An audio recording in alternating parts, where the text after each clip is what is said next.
Okay, with that, welcome to the final round in the Senate for congressional debate. The first thing we're going to do, your docket is already preset. These chalk markers suck, so you can't read that. I can't read it from 4 feet away, and I just had laser eye surgery. So, with that docket order in mind, facial recognition, misdemeanors, tax automation, judicial procedures, who in this room would like to preside? They're going to be 3-hour and 15-ish minute sessions. Okay.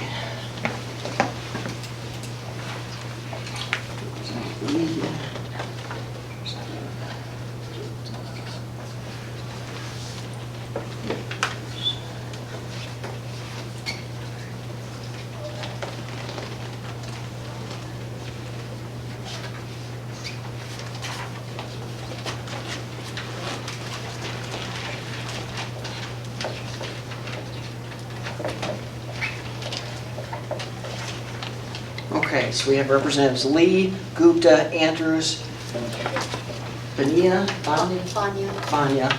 and Representative Kukreja.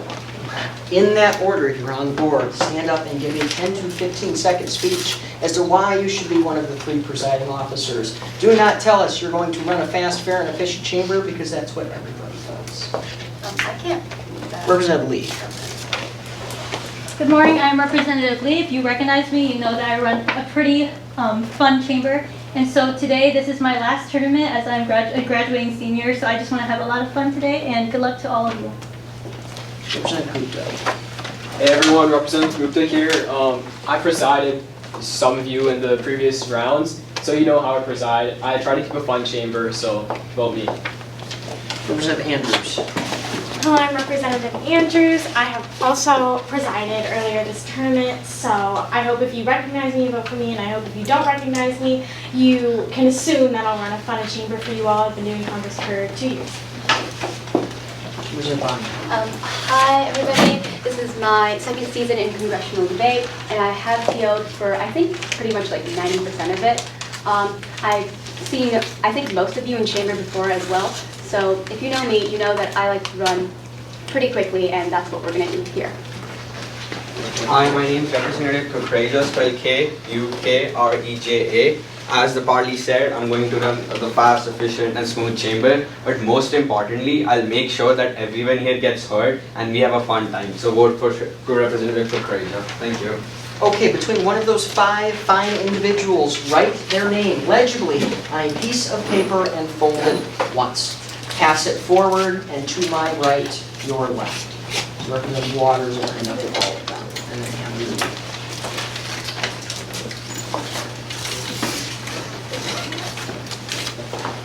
Yes, sir. What's that? How many names are we ready? 1 name. Okay.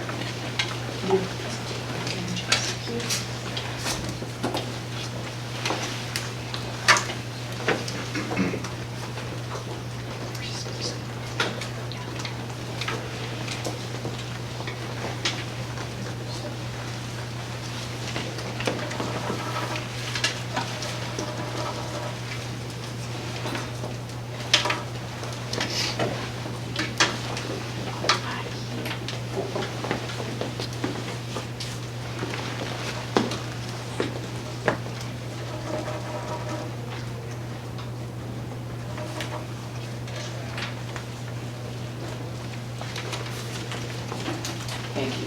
While I'm tallying up these votes, I'll ask your judges to each take 15 seconds and tell you the important things they're looking for in today's debate. This will be the only time you hear from your judges today, other than at the end when you say your thank yous. So start with you in the back and go across. Yeah, I look for consistent argumentation. You know, if you can make clear contentions and track them throughout your arguments. I also really do look for strong clash in your questioning, especially in rankings at the end, just to see that you are engaged in the current arguments and that you're able to engage in the debate at hand, whether you are arguing against or in support of somebody else's points or your own claims. I look for that along with your speeches, so questions are important. Yeah, I like to see a good argument being made and somebody that can respond to questions relatively quickly, but logically as well. And just, I think being able to do that means you really know your argument that you're making. What I'm looking for primarily is going to be a combination of class and extemporaneous speaking to a certain extent. Your, 8 speeches into a specific topic, whatever you decided you were going to say a month ago probably isn't going to be the most useful in the moment for a debate. This is a debate event, so you're looking for my ranking. I am looking for you to further the debates, offering something new and offering something specific to what you're discussing here and what everybody else has said before you. So. I'm also going to be looking for clash, but since we've made it so far, we're all going to be doing such a great job. So I'm going to be looking for more niche details. I'm going to be looking at how often you're making eye contact with the judges. I'm going to see how good you're doing your hand gestures when you're presenting yourself, and other factors like that. Gosh, kind of ditto with everything. I specifically, I guess, pay attention to redundancy. If something's continuously brought up, that's not necessarily applicable, but also the specifics in speeches and clarity as well. Yeah, great points made thus far. I guess I'm looking for arguments that continue the debate in a new fashion, and then I'm also looking for people to answer questions head on. We do have a tie for first place between Representative Lee and Representative Gupta. And then Representative Banya, you had the third most votes, so you'll have the last choice of session once we figure out between Representative Lee and Representative Gupta. Can you guys figure it out in 10 seconds or less what session you want, or do you want to vote last one? I prefer the first. Okay. Last, first, second?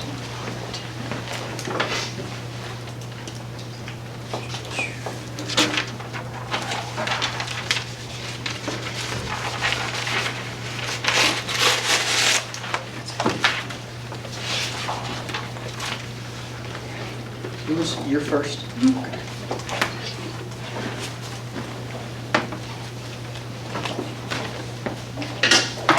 Okay, go ahead and come up here and get set up. And then, as far as what I look for and what's important to me as a judge is extemporaneous speaking and true extemporaneous speaking. Looking and reading off your paper for 30 seconds and then looking at your judges for 30 seconds is not extemporaneous speaking. Extemporaneous speaking is maybe 5 to 7 times during your speech you glance at your notes. Otherwise, it's not true extemporaneous speaking. Give me 1 moment. Are legal times for like the POC? Yeah, I'm gonna work on that.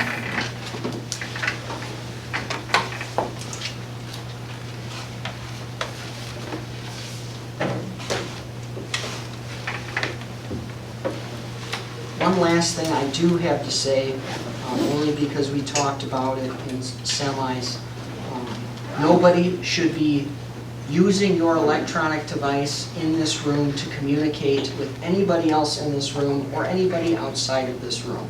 Your judges are all sitting behind you, and your competitors, for the most part, are sitting behind you. So, it is well within anybody's right to accuse you and ask to see what you're doing on your computer or on your phone if it's thought that it's a rules violation. The same thing goes, as we talked about this morning, with using generative AI to construct an argument or rebuttal. As a final round, do it yourself. You've got a nice big muscle between your ears.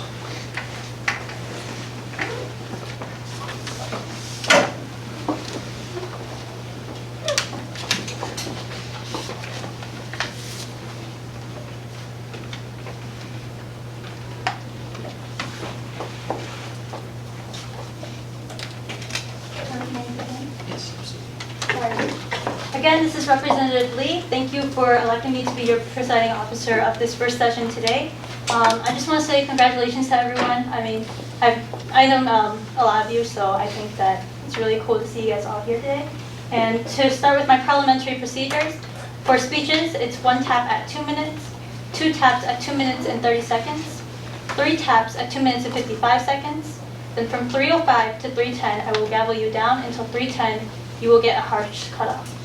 For questioning, it's 1 tap at 20 seconds, then 30 seconds verbal harsh cutoff, Please do not abuse either grace periods, as I'm trying to get through as many speeches in the session as we can. My procedures for prefacing is any outside information brought inside the debate, or anything that is in the Constitution is permitted. Anything in the Constitution is permitted. Anything that's from outside of the debate is not permitted. And then my procedures for back and forth questioning is that you just, I did not tolerate that, so please do not abuse that rule either. And with any other questions? If there's no questions, I will now be looking for a motion. Motion. State your At motion. the discretion of the parliamentarian, I move to suspend the rules and vote by placard. Any seconds? Second. All those opposed? That motion passes. Motion to move to an open chamber. Seconds?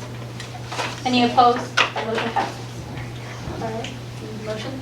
Motion. Motion to begin debate. Seconds? Second. Okay. Opposition? That motion does pass. We will now begin debate on F3, a bill to ban police use of facial recognition technology. Does the parley or judges want me to read that out to you? Okay. Then we will now start by looking for a speaker in the sponsorship or first affirmative. So if anyone wants to speak in first affirmative, please raise your hands now. We may not. There's no first affirmative speech on the first bill. Representative Stefan.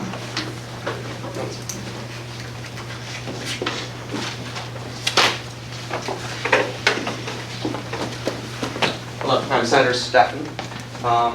It's my first time speaking today, first time speaking in this section, and I will begin at a nod from my judges, PO and Parley. Okay, thank you. RoboCop. The 1987 film about a dystopian world with a privatized police force creating an armed cyborg that consistently violates human rights. But this bill seems to take a piece of technology straight out of RoboCop, with this being facial recognition. Now, this uses this technology in the exact way that RoboCop warns about. So we must negate on two key contentions. The first being how it's both racially and gender-based, or biased, excuse me. And second, that it enforces a surveillance state. First, that it is both racially and gender-biased.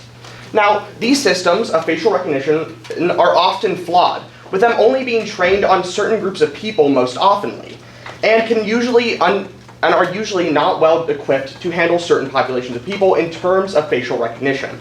This is enforced by an article by the Electronic Privacy and Information Center, where they say that facial recognition software produces more false positives. Specifically, it found that in subjects who are both female, black, or the ages 18 to 30. With this, we can clearly see that false positives can be a problem, and specifically for these groups. So with this, we can clearly see that this needs to be negated. This needs to be affirmed to help protect these groups from false positives. And on top of that, we see a direct example of this, where CBS News reports that a Texas man is currently suing Macy's and its parent company, Sunglass Hut, after the company falsely accused him of robbery after using error-prone facial surveillance. With this, we can clearly see that there is real-life ramifications of using error-prone facial surveillance software, and that this only gets worse when it's used by the police. And second, that it enforces a surveillance state. Now, for countries like China, a surveillance state is often talked about, with the country being one of the most heavily surveilled populations around, and this poses multiple moral questions with it. The fact is that should people be surveilled all the time? And no, they should not. Because as an article, yet again, by the Electronic Privacy Institute makes it clear, that it makes it easy to identify anybody at all times without their consent and without their knowledge. And this allows for covert and even remote identification on a mass scale without request. So we can see that as we are prone to bills like this, it must be seen that we affirm this bill and help prevent police surveillance. And on top of that, as New York Law Review finds that more than 100 retired New York Police Department captains and higher-ranking officials were enforced to meet quotas on arrests. And this this hurts these facial recognition systems and makes them not double-check the work of these facial recognition systems. So, after seeing this, we must affirm to help protect our constituents from false identification. Thank you. Thank you, Representative, for that speech of 3 minutes and 5 seconds. We will now be beginning a 2-minute questioning period. All such questioners, please rise now. All right, that goes to Representative Lee. Hey, what's more biased? AI looking over data or police officers looking over security camera footage? It's more biased of a AI system that is trained on only certain populations that can produce false positives when identifying wrong people. Okay, right. Now, when looking at faces, Right. police So are more why can't accurate. we at this. reform this system? Wouldn't that be better in the long run? Excuse me, can you clarify? Wouldn't reforming this system be better in the long run towards bias? Yeah, but this bill has nothing about reforming the system. It's Okay, just so why do we need to ban it under today's legislation? because as current systems have, that Right, that- I understand Representative it's not Nelson good. Does this technology have the potential to help our constituents no, at all? no. So we cannot work on improving this at all? It does not help our constituents if they're being falsely identified for crimes. Yeah, so we can regulate this instead of completely banning it, meaning we can still work on improving it. Wouldn't that be better than all out banning it? Are there any current bills on the table that could reform this? Isn't that unfortunate? Continue. All right, I don't know, I guess. Like I'm saying, shouldn't we regulate it so we can work on improving it? Representative Bartley. Representative, don't you think that getting rid of facial recognition technology could already backset our backlogged courts? I do not believe so, because it just brings more court cases to the table that could be considered false or false identifying. Like that Macy's case I brought up in my original point. But how is getting rid of data helping court cases? It's not getting rid of data. Yes, it is. It says data in Section 3B, data collected using facial recognition technology can no longer be utilized to meet probable cause standards. Representative Banya. Hi. So under this legislation, what is it exactly defined as facial recognition technology? I'm not sure under this legislation, but usually facial recognition technologies are things that take facially trained AI and look for common features in people, which can be falsely identifying. So how many people, like in America, use surveillance systems, say like the Amazon Nest system for their homes? I'm not sure. Okay. Would you say that in our current climate, technology concerning like surveillance has become more and more common? Yes, it is, but it can't be when it's controlled by Thank you. a The police questioning force. period has now elapsed. The speaker Point will of now- personal inquiry. Someone keeps banging on my door. They're like tapping.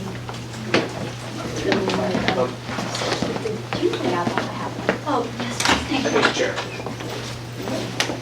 Also, another point of personal inquiry. Yes. Would that question that Representative Stefan asked me be that important question? Can you please repeat the question? What? Can you please repeat your question? What is that? Like I think he asked, like, are there any pieces of legislation already doing something? I think any clarifying question should be like allowed. If like the question, if your question didn't make sense, then you should be allowed to All right, just thank ask you to rephrase it. Okay, seeing as that was the first speaker in the affirmation, we will now be looking for a speaker in the negation. All such speakers, please rise now. Representative Gupta. I thank the chair. Hey everyone, that's Representative Gupta, spelled G-U-P-T-A, speaking for the first time today. And I will begin as soon as I get an indication from the judges, Harley and Pio.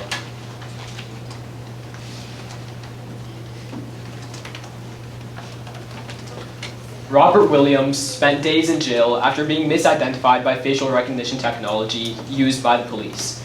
The technology falsely linked him to a shoplifting incident in a different state, even though he already had an alibi. Now, the affirmation will tell you that the entire fault lies with the software. But what I tell you and the truth, it's that the entire fault lies within the police. The police used a blurry photo, and that misidentified him. Fail this bill, because the problem doesn't lie with technology. So first, the problem isn't the technology, it's the humans. Senator Stephan came up here and told you how inaccurate facial recognition technology is, how it discriminates against people of color. But here's where his entire argument falls apart. There's a significant degree of human judgment involved in facial recognition software, which I'm going to call FRT. Before and after the input photo is fed to the algorithm, human operators have to select, edit, and review the image, all of which can have a significant impact on the reliability of the algorithm's results. The leads generated by the technology then require further human involvement, whether from the officers or from the witnesses who may be required to make a positive identification. It is in these two steps where wrongful arrests are made. Georgetown University conducted a study of some of the use cases, and some police departments have pasted in different facial features in an effort to get the system to get a match. If the left eye is blocked in your picture, they would just paste in a new one. It is the police who influence the facial recognition technology and make the wrongful arrest. And when they alter the pictures, we shouldn't blame the technology. We should blame them. But then let's look at the second time human judgment is involved in FRT, when leads are generated by the algorithm. It turns out that many police departments just skip this step. They can arrest you because the algorithm said it was you, and they don't judge the algorithm. For example, Portia Woodruff was 8 months pregnant when she was wrongfully arrested and put in jail. She was one of 73 hits that came up when the police inputted a video of a suspect in the carjacking incident in its facial recognition software. The investigator handling the case just took Woodruff's pic without any follow-up investigation and showed it to the victim. Senators, the technology isn't the problem, it's the people running it, managing it, and using it. Fail. But second, we should instead increase regulations instead of banning. I said earlier that the police change the pictures they input so that they can find a match much more easily. These are delicate algorithms, but there are no strict rules towards how they can be used. So whatever the machine produces can be used as grounds for a police stop. This Congress has decided to skip the regulation step and go straight to banning. Don't do that. Fail. Let's not turn a blind eye to the stories of injustice and wrongful arrests that have come from the misuse of facial recognition technology. Remember people like Portia Woodruff, and fail for them and our other constituents. Thank you for that speech of 3 minutes and 7 seconds. We will now be moving on to a 2-minute questioning period. All such questioners, please rise now. All right, that goes to Representative Stephan. So, Representative, or Senator, in your speech you brought up about how this can be used, how it should be reformed in terms of police interference with themselves. But is there any bills currently on the table that actually work to reduce police interference? I do not know of any. I don't know any regulations of facial recognition technology, and that's why we shouldn't just ban it. Isn't it better to instantly put a ban on it and stop people from being wrongfully arrested? No, because that would just lead to an accumulation of cases Representative Kieran. and backlog in the police courts. Representative, you speak on how police rather than technology is the cause of wrongful use cases. Yes. How is this warranted when police would not have the opportunity to introduce bias in an affirmation world? Well, it's not bias, it's more that they aren't checking over But the nonetheless, the facial opportunity recognition for your points would not be there if we affirm this There legislation. is opportunity. As I said in my speech, they review, edit. The data wouldn't be available. This doesn't, there'd be no available data on which to They utilize. put in the data, so that they put in the data that the facial recognition You state technology that would human use. error and often lax behavior is the issue, right? Yes. Yes, but going off of what Senator Kiernan said, doesn't this technology make this lax behavior more prevalent and more easier to come by? The technology, we shouldn't prohibit the technology. It's the problem with the humans. Since they're so I don't relying get what on you're the saying. technology, how did this technology makes it possible for them to go through this in the first place? First of all, the technology relies on the humans. The humans don't rely on the technology. The humans can always. You said that they go off. The technology helps the humans Senator, by please. increasing. Senator, you say that the police manage and use this technology, correct? Say that again. You say that the police manage and use this Yes, technology, yes, correct? yes. And what is this bill banning that you don't agree that the police should use this technology, correct? It's banning the police use. So of therefore technology. you're an affirmation of banning the police. I'm not use an this affirmation. I'm in negation because I Oh, think so that we you should. just stated I that. think that we should regulate instead of straight up banning it. Regulations are more. We're not banning the effective. technology in this legislation, correct? We're banning We're the banning the police's police use, right? use of the technology. That means that the police can't use it. The questioning So period when is we now regulate elapsed. The it, speakers they may can now still take use their it. seats. I think the chair. We will now be moving on to a second speaker in the affirmation. All such speakers, please rise now. Representative Waters.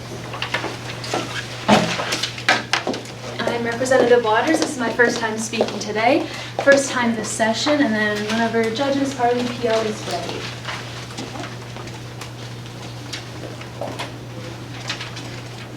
Facial recognition software can pick a person out of a crowd. Yet a vending machine will not accept $1 if the corner is bent. While a vending machine will eventually accept the dollar, facial recognition technology will not always accept the person that it picks out. And for this very reason, we must affirm. My first contention being that this technology has a lack of federal regulations. According to USA Today, facial recognition systems work by using biometric software in order to map a person's facial features from a photo or video. Then it uses this information to properly identify an individual. Yet, as stated by the New York Times in 2023, there are currently no federal regulations on the use of this technology for either commercial or government use. This lack of regulations leads to a lack of efficiency, as this technology is not uniform or mandated across the board, which will only lead to eventual problems. And one of these problems was found by the NCBI in 2022, which in its study of recognition software, this software incorrectly identified 28 congressmen. And one of these men included the Representative John Lewis, who has been a civil rights icon for decades and should be guaranteed to be in every database nationwide. In response to this instance, the Congressional Black Congress wrote in concern that such data could negatively impact the communities of those of colors and of minorities. This would worsen the racial inequalities that our society sees today. And no amount of improvement in this technology would ever eliminate the chance of incorrectly identifying a person. This technology, similar to that of fingerprinting in the late 1800s, is simply not exact enough to be used as a reliable source for identification within the legal system. This leads me to my second contention, as this furthers the racial bias within our society. Forbes 2022 states that race is also at play when it comes to the criticism of using facial recognition, as this technology always struggles to identify those with darker faces and has a troubled time distinguishing them. The ACLU in 2023 revealed that police agencies across the country have been monitoring protesters and activists through Facebook and X and through third-party facial recognition software in order to selectively police and identify people. The New York Post writes in 2023 that in the 2014 and 2015 protests after a young teenager was killed, the police were actively identifying people with an outstanding warrant using this technology. These protests had a large black population, and therefore the police were directly targeting and identifying this population and incorrectly using the purpose of this software. These studies all point to show that inaccuracies and a higher rate of error exist for those of color. Senators, we cannot allow the targeting and discrimination of minorities while we are under the false pretense of unregulated technology, which is why we must affirm. Thank you, Representative, for that speech of 3 minutes and 8 seconds. We will now be moving on to a 1-minute questioning period. All such questions, please rise now. That goes to Representative Khan. Hi, Senator. So will this bill ban facial recognition technology? It will not ban the technology itself, it will ban the police's use. Okay, so can we agree that other departments can still use it? Well, local, state, and federal governments can still use it, but departments are welcome to use it. So do private sectors use this technology at all? They might use it, but they don't have any say in the legality of this. Not legality, but can they use it for other harmful purposes? They can use it, but not for harmful purposes. How? Can you give me They can examples? still identify people, but they won't have any dire consequences. So there are no harmful consequences of other people, of private sectors? So how was facial recognition technology built? It's built using all this technology, gathering input from different photos and videos of people, and then using it to identify a person. They use photos. So when you input more photos, would you agree that it would become more effective or more accurate? It could become more effective, but still, right now, Okay, it is and not what was that accurate. statistic about the incorrectly identification of congressmen? That was from 2022, right? Correct. 2 years ago. Yes. So that means that in 2 years, facial recognition technology could have made large improvements. It could have, but we have not seen this yet. Bartley. Representative, you bring up how facial recognition is not a reliable source, but then you also say that the police are using it biasly. How could they be using it biasly if it's not? Wait, I apologize. That was a 1-minute question period. The question period has now elapsed. Speakers may now take their seats. We'll now be looking for a speaker in the negation. All such speakers, please rise now. All right, that goes to Representative Bartley. Good morning. My name is Representative Bartley. This is my first time speaking today, first time this session. I am at the leisure of those who are above me. If they could please give me a thumbs up or a sign to begin. Facial recognition technology is a vital part of modern law enforcement and advancing security technology. It is designed for security purposes and should be used for security purposes. The Face ID on your phone utilizes this technology to increase security on your phone. Face ID technology in the law enforcement realm increases the security of your community. It is important we continue to allow the use of technology to continue protecting our communities. Vote in negation. My first point. First, facial recognition technology is used in security and surveillance, access control, marketing, and social media. The most common form of this tech is biometric authentication, which measures and analyzes physical behaviors and characteristics. According to the Biometric Accuracy Standard, tested by the National Institute of Standards and Technology, quote, facial recognition provides a 90% probability of verification with a 1% probability of false acceptance for verification. The GAO, also known as the Government Accountability Office, says that law enforcement uses facial recognition services to help solve crimes, allowing for quicker searches through photo libraries and aiding in identification of unknown suspects in crime scene photos. My second contention, multiple court cases, such as the one mentioned by the Security Industry Association in their study on Face ID and justice system, have been solved and ruled upon due to the use of facial recognition technology. This has allowed for the continued execution of justice. This technology is important to the justice system as it allows us to hold individuals accountable for their criminal actions, and facial recognition technology helps solve these cases.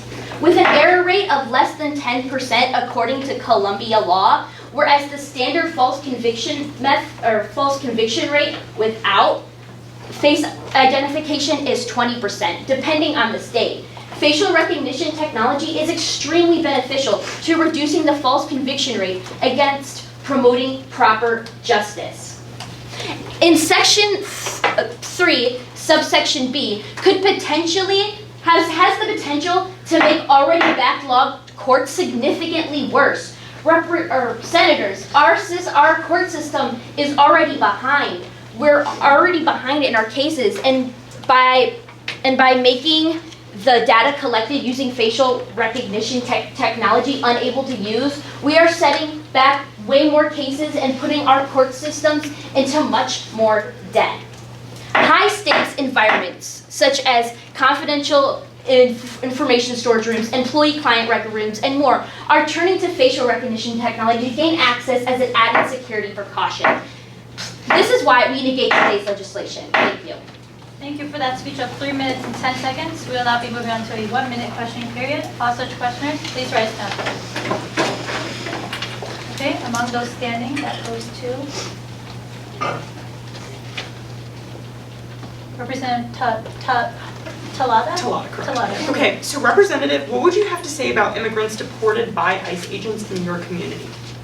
I don't see the relevance with this bill. Well, because of ICE agents deporting these immigrants because of this facial recognition technology, isn't this extremely dangerous for these for these immigrants? I did not bring that up in my speech. Okay, but would you agree it's an issue that we still face in our communities today? Yes. Okay, thank you so much. Hi. So, Senator, you bring up the fact that the court system is heavily behind. Don't you think that introducing false positives to that system will just slow it down even further? Well, but with our false positives, it's more of a chance that we'd be that it's accurate than So you'd not be willing to accurate? sacrifice the life of an innocent man for the chance of getting a guilty one? No, there's more of a chance that they would be not innocent than they would be innocent. Or data shows that it would be more likely that Would you like another question, Bob? Sure. Yeah. As I said, it's more likely that the facial recognition. Wasn't that like 2? You're the only one standing right now. Yeah, that's all right. As I said, it was 90% positive.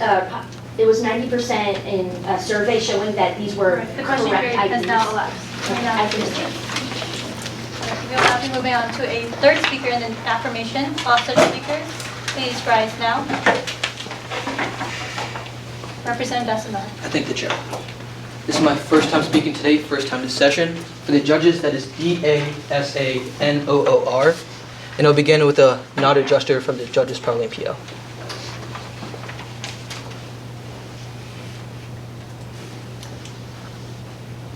Alright. Gambling. Many gamble with money, but today's Senate is gambling with lives. And while we may not be the dealer setting odds and playing cards, it is ultimately up to us whether we pass or fail. I want to put my constituents at the greatest odds of winning. And if you want to as well, you place your bet on this piece of legislation. Pass. Because first, facial recognition technology is misused. As Senator Stefan and Waters already stated, the blaring problem with this technology is that it exacerbates racial injustice. But facial recognition technology is not the sole reason behind racial bias. Which is why, Senator Gupta, I agree with you when you state that the police are also part of the problem. In places like Maryland, police agencies have been accused of generally using facial recognition technology more heavily in black communities and to target activists. For example, police in Baltimore used it to identify and arrest protesters of Freddie Gray's death at the hands of law enforcement. Our police force further misuse of the technology, as former NYPD Inspector Joseph Courtier stated. Police departments don't understand that facial recognition technology does not produce probable cause to arrest, but merely a lead, resulting to false arrests. So Senator Gupta, you're right. The police are partially at fault. That does not stop this dangerous technology from harming mine and your constituents. And Senator Bartley, the justice you talk about does not exist when there's no equity. Does not exist when we fail because there's no equity when racial justice is apparent. Instead of gambling on the chance that this technology works, we need to guarantee that our constituents have a fair chance. That's why we pass. But second, the comparative is much worse. Senator Lee stated in questioning how simply regulating facial recognition technology would solve the problem. The reason that is the worst solution is because regulations take time to put in place and enforce. So when Senator Gupta told us that we can regulate, he's right. But it's slow, it's inefficient, and it allows facial recognition technology to continue to harm innocent people. And to answer your question, we should improve our technology. That can still happen after we pass. The bottom line is that no matter the outcome, this piece of legislation guarantees the immediate protection of our constituents. That's why, to properly control this technology, we can ban it, then regulate it, then unban it, completely avoiding the issue of our gridlock Congress while shielding the people we represent from improper and immoral technology that can devastate lives. We don't roll dice or shuffle cards. The consequences of our actions don't rely on chance. We legislate, we pass or fail, and we directly affect our constituents in one way or another.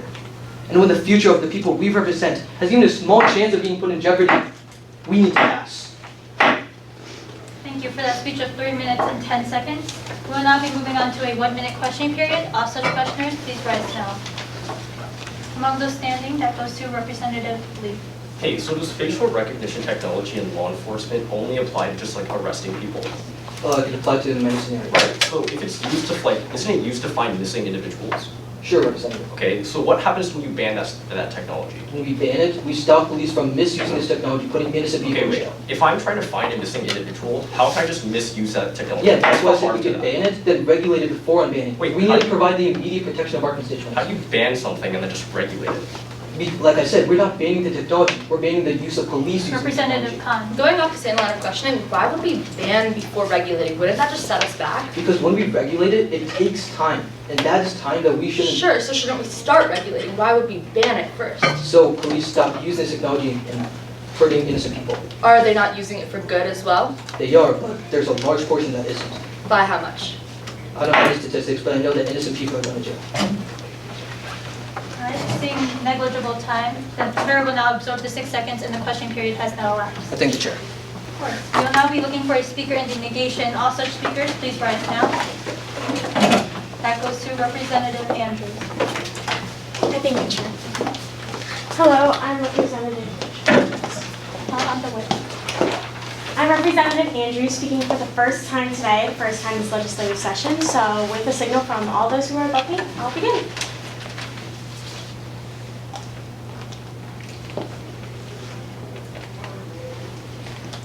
When we ban this technology, we limit the safety of our constituents. Fail. Now I want to focus specifically on thermal cameras. Thermal cameras are used in the police force to help find missing people and people who are in hiding. In addition, they help find threats who are in hiding. So the facial recognition software goes beyond just recognizing faces on cameras. It is also thermal cameras. So by passing today's legislation, you put our police at risk because threats who are hiding from the police that can jump out and attack them are a huge risk. The citizens' lives can also become in danger when the police is too blinded. We are too blinded by our own worries to realize that we are putting our constituents at risk. Another example of the technology keeping our constituents safe is in New York. People were able to apprehend an accused rapist using facial recognition technology within 24 hours of an incident where he threatened a woman with rape at knife point. Now, the reason why I use this one specific example is because this represents a situation that happens to women and men everywhere. This isn't just one specific scenario. We need to keep everyone safe. Now, Representative Gupta told you that the problem is the people, not the AI. And he's right. Where he falls short is where he explains why getting rid of the technology will actually lead to more false accusation. Now, Cognitive Research Neuroscience Laboratory recruited white people and people of color to do a facial recognition test. They observed facial recognition of people of their own race and then people of a different race. While some contained two different people, some were just the same person making different faces. As expected, the participants recognized same race faces much more accurately than other race faces. So if we see the police force recognizes two different people as the same person, we can falsely accuse someone who didn't do anything wrong. So the problem is not the technology, it is the police force. And if we get rid of this technology, we will actually be making the whole situation much worse. Technology can be adjusted, but human error never goes away. And I'm not suggesting we use only technology, but we can use both. But this bill eliminates that option, therefore eliminating the safety of our constituents forever until we unban this technology. Regulation is not the right choice. Regulation is only a simple solution to part of a problem that the affirmation only looks at one part of. It's time to face the whole problem. Don't fail humans. Fail this bill. Thank you for that speech of 2 minutes and 50 seconds. The chair will now be looking for a 1-minute question period. All such questioners, please rise now. Among those standing, that goes to Representative Stephen. Senator, in your speech, you say that it's basically based off of human error, correct? And that human error doesn't go away. Correct. But doesn't taking away their ability to make that choice immediately take away human error? No, human error will be completely enlarged if the only thing we are relying on are humans' ability to recognize faces. But they're not going on only the ability to recognize faces. If we take away facial recognition, That's exactly what we're doing. If we take away facial recognition softwares, then the only thing that is left is humans. Okay, so Representative, do you agree that this facial technology is constantly progressing?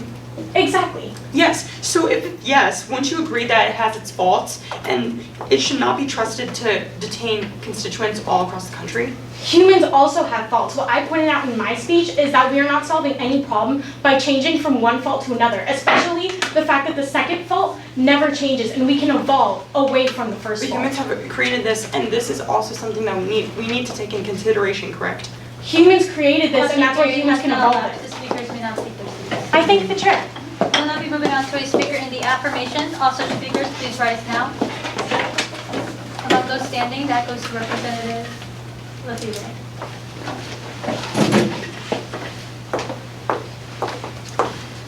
My name is Senator Lefebvre, for all of my judges in the back. This is my first time speaking today. As always, I'm at the leisure of those above me, so I will begin after I receive a gesture from all of my judges privately up. Okay. Imagine this. An innocent civilian wanders down the street, blissfully unaware of the manhunt consuming their local police station. Suddenly, they are surrounded by armed officers proclaiming their arrest. They were wrongly convicted of the crimes committed by another. This is only one of the risks that we face by allowing the use of facial recognition technology in our police force. Facial recognition technology harms our communities by increasing wrongful convictions and stealing valuable privacy. So first, facial recognition should be banned from use by the police due to its aid in the rise of incorrect convictions. This is because this technology is an educated guess at best and cannot find a suspect to a certainty. And as Senator Stephan and following senators stated, incorrect convictions rise when concerning minorities.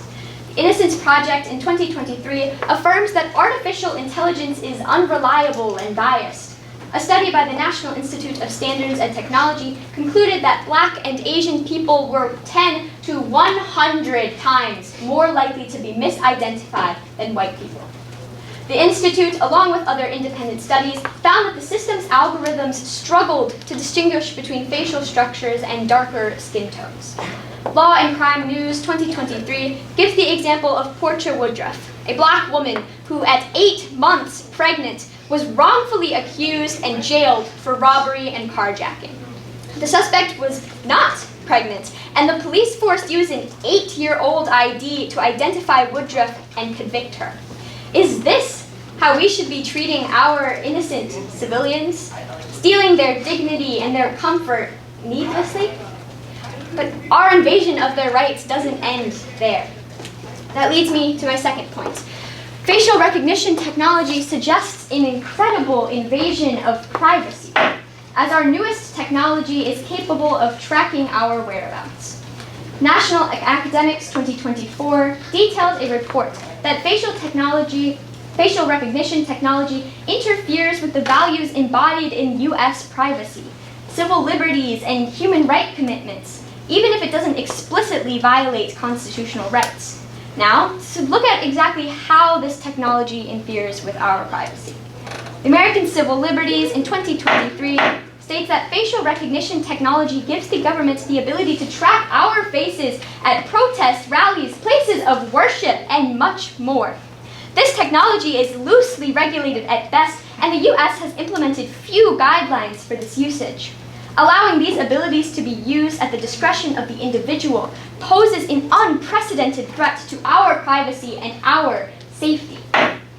Failing this bill allows each and every innocent citizen to live their lives without fear of unfair disruption to this technology. Passing this bill. Pass this bill to ensure that no one is faced with struggles they don't deserve. Thank you for that speech of 3 minutes and 10 seconds. We will now be moving on to the 1 minute question period. All such questioners, please rise now. Alright, that goes to Representative Andrews.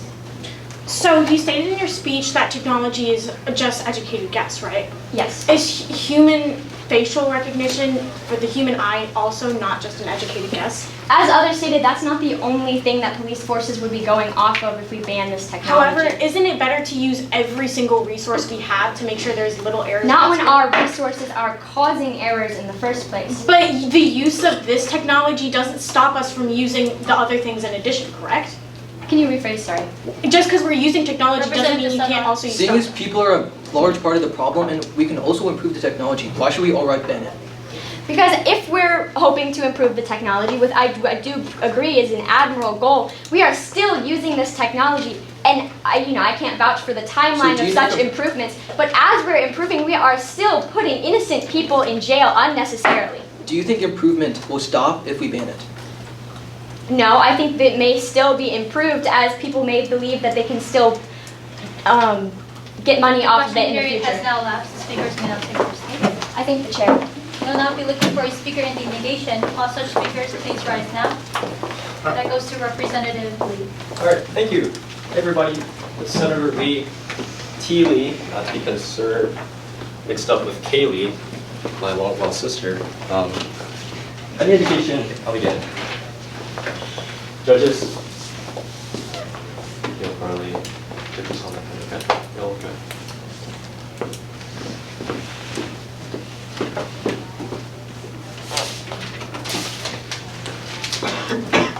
Okay, you'll all good. quick question. Have any of you guys seen this man?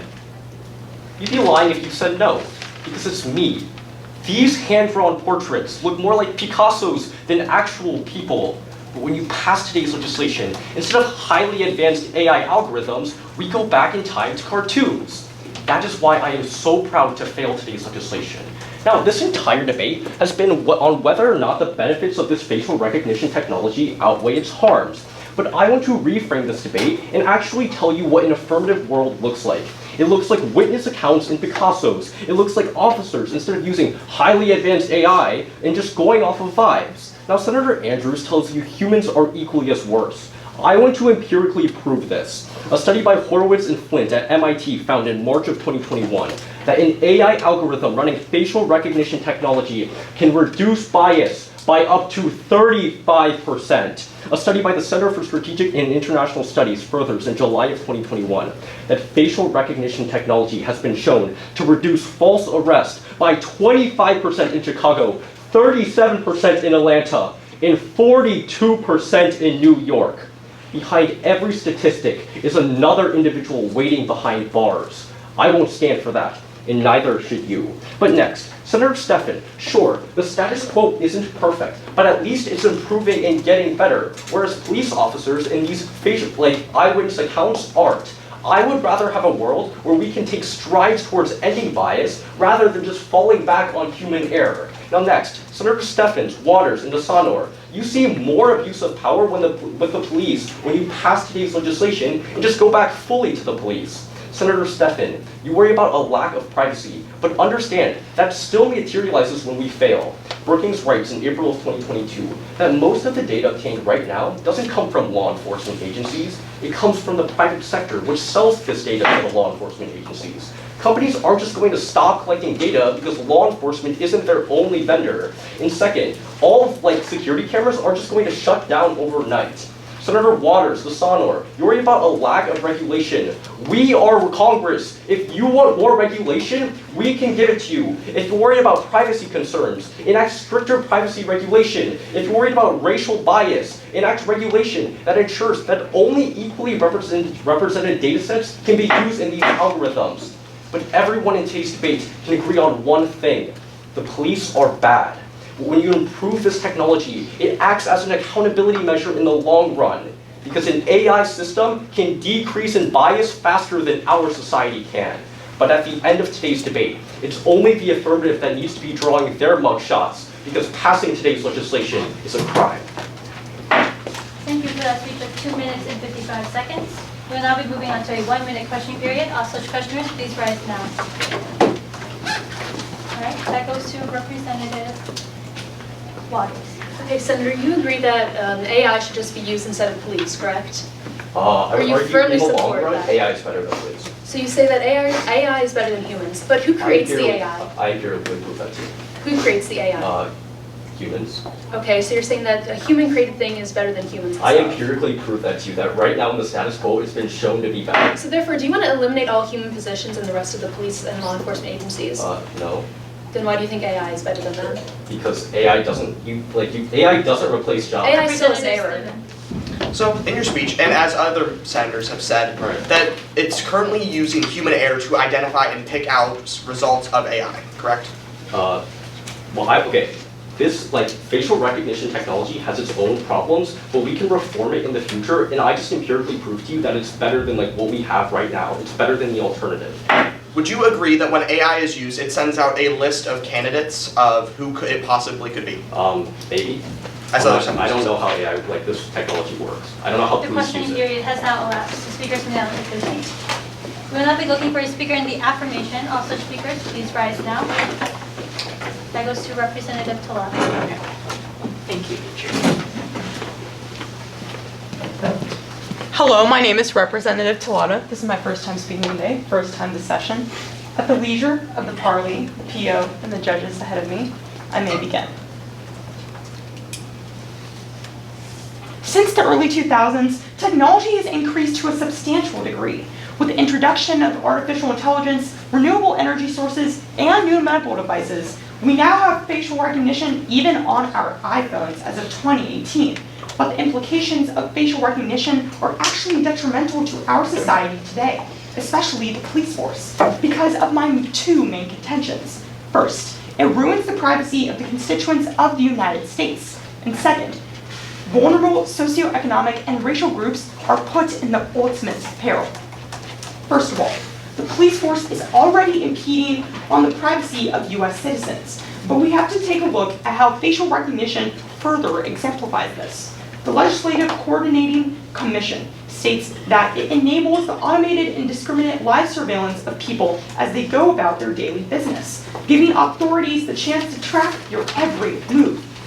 This describes the fact that the constituents of our country are constantly being monitored by the government, and this will lead ultimately to the lives of our citizens being in danger from hackers and other privacy invaders as it is often unregulated, as described by Representative Waters. Furthermore, Representative Steffen states that this is creating a surveillance state and is ultimately causing unauthorized parties to equally plug and play numerous data points to reveal a person's life.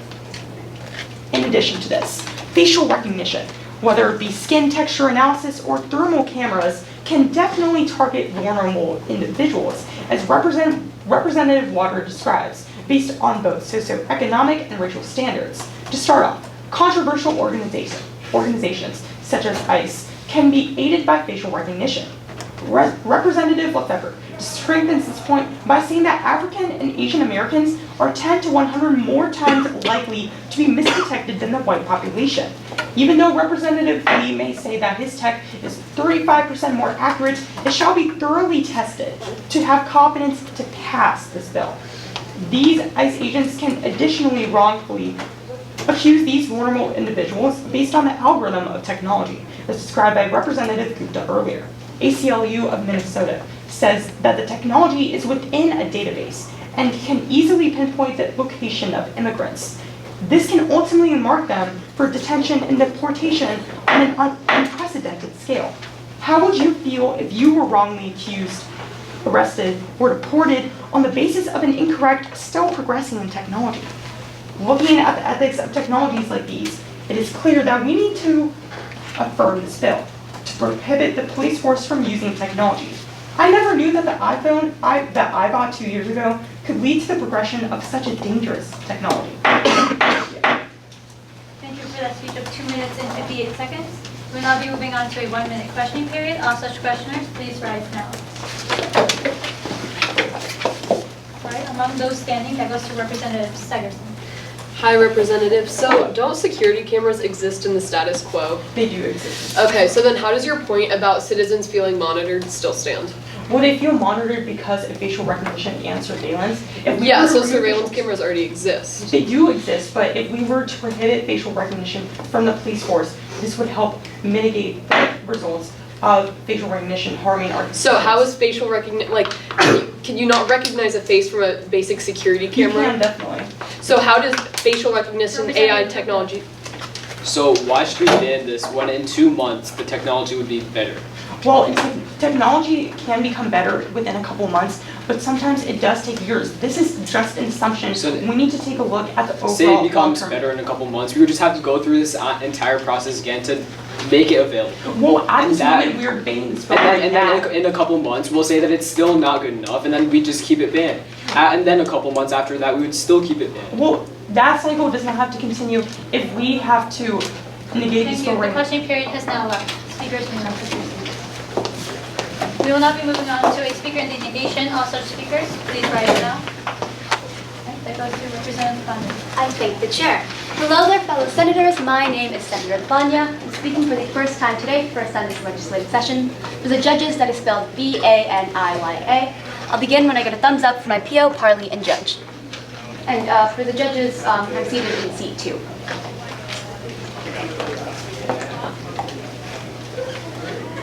The enemy of innovation is fear. The enemy of success is fear. The enemy of knowledge is fear. Senators, assure the continued success and innovation of our country and our constituents by negating. But first, let us take a brief look into the history behind facial recognition technology in America. It began in the 1960s because underneath the guidance of 4 different scientists in America, it was created. Soon after its conception, law enforcement agencies immediately began funding its continued innovation. This innovation continued and continued until the 2010s, when facial recognition technology became finally usable for law enforcement.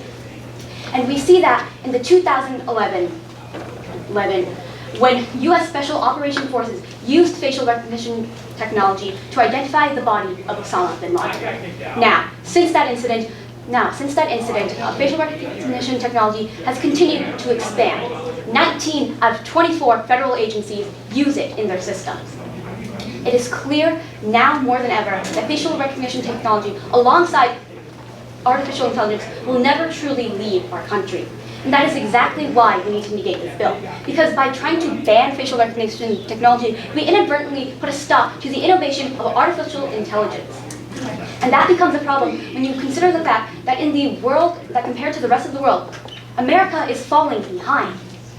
When it comes to the development of artificial intelligence, America used to be the #1 investor, but now, recently, we have been overtaken in this AI race by China. Last year, China created 201 export deals of their facial recognition technology. They are now the world's leading developer and investor. America is falling behind, and it creates a ginormous threat to our cybersecurity when we pass laws forbidding federal agencies from utilizing and developing facial recognition technology. And that brings us to the second point of contention that nobody in this chamber has seemed to realize. And to those of the affirmation, I ask you to take another look at the very first sentence of this legislation. It says, all local, state, and federal agencies are no longer allowed to use facial recognition technology. How exactly do you plan to continue our innovation and the continuance of the law enforcement in America if we are forbidding the FBI, the CIA, and the United States Army from utilizing facial recognition technology? The FBI uses it in large to find missing persons and to identify bodies. The CIA uses it for purposes of cybersecurity. We cannot exactly put a limit to our innovation just because you are afraid. Recognize the facts of this matter. Artificial intelligence and facial recognition began in America, and we should continue to innovate. Thank you. Thank you for that speech of 3 minutes and 5 seconds. I'm going to tell these gentlemen to shut up. No, I got it. We have competition going on in this room, and you guys are being very rude by yelling in the hallway, so move along.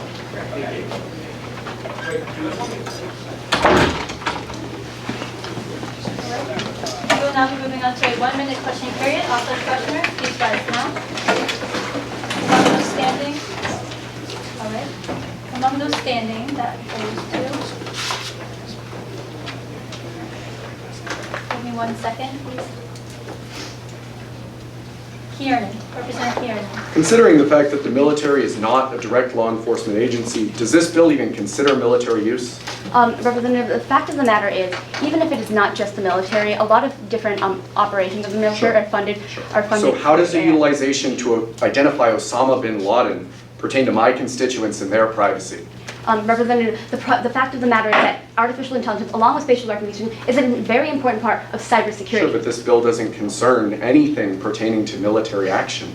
Well, yes, but the FBI and the CIA are both law enforcement agencies. Representative, even though it has continued to expand and many use it, like you said in your speech, large-scale surveillance can whittle away the right to privacy of our constituents, correct? Correct, and that is exactly why negating this bill would be a complete stoppage. We'd be essentially just giving up. Because of how widespread technology has become, the best way you can handle it now is to handle its regulations. Just as a few years ago, when the artificial intelligence race began to boom, it is clear now more than ever the government needs to regulate this rather than try and put a ban on it. The questioning period has now elapsed. Speakers may now speak. I thank the chair. We will now be looking for the speaker in the affirmation. Also, speakers, please rise now. And I believe this is the last speech of the session. Representative Kieran, you stand unopposed. My name is Representative Kernan, spelled Would it be possible after him if I can give a speech? No, we have to switch sessions. I just have one small speech. Please, just one thing. I'm sorry. That's the time for the POs, it's just the way it worked out. If I change it for you, I gotta change it for everybody else. I don't believe we can change that. Good to go. Give me 1 second. I'm Representative Kernan, spelled K-I-E-R-N-A-N. If you want to say Kiernan, Karnan, all of it works. Everybody's ready? George Orwell's 1984 is a cautionary tale of the dangers of government totalitarianism, mass surveillance, and the repressive reincarnation of people and their behaviors within our society. Despite its writing more than 60 years ago, the novel and its merits are nonetheless still discussed today, most notably in the houses of Harvard, Yale, and other institutions. For most readers, the key takeaway is the strength of an examination of the role of truth and facts within society, and more importantly, the ways in which they can be manipulated. Representative Banias tells us that fear is the just emotion today, and I agree. Because we affirm this legislation because as a result of the proliferation of artificial intelligence and technology in our society today, we far too often see an abuse of innovations and capabilities afforded by that shift. As senators, our primary role is the representation of those who elected us. Keeping this in mind today will be key, regardless of the bill's particular minutia. Because as Representative Andrews discusses the merits of thermal cameras in specifics, it's clear that she fails to consider our representative nature.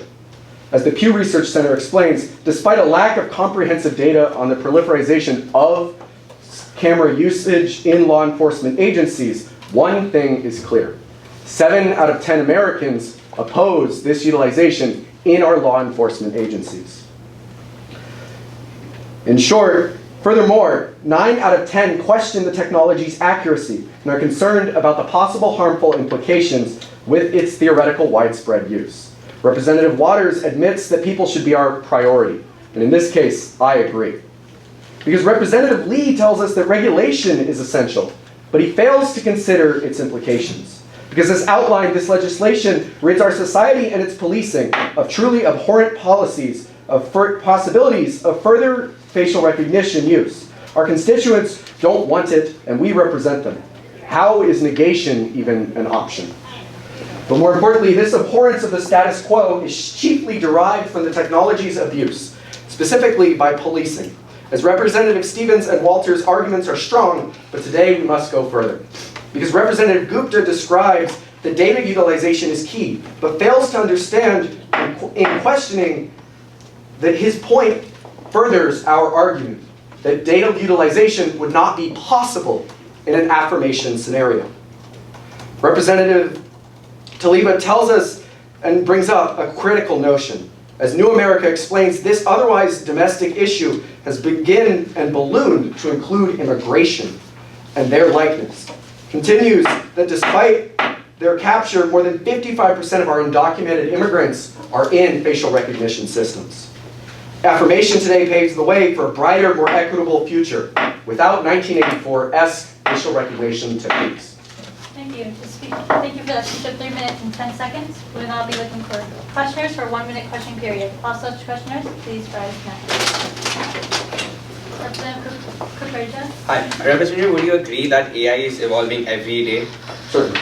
So if AI is evolving every day, won't it learn from its own mistakes and get better in the future? That's a possibility. That's a possibility, all right. So let's take that possibility and move further. Wouldn't it help the police in actually solving the crimes that they're doing, the FBI, the CIA? Sure, but our job here today is to minimize harm. And in today's scenario, AI is not at a point where it can do that.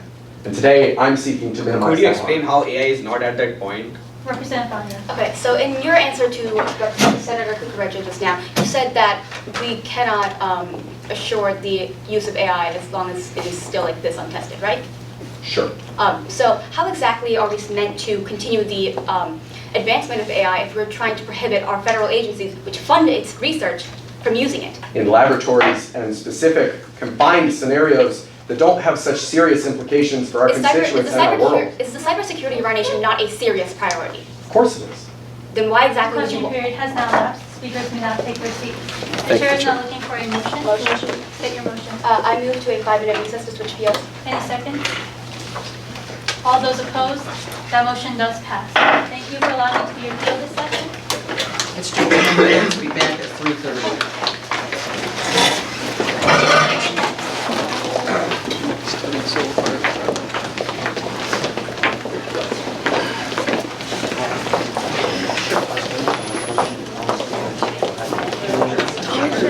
Get to speak. I couldn't get. Oh, I was gonna turn off. Yeah, she's. Okay. He sat down and said, Yeah, three of them.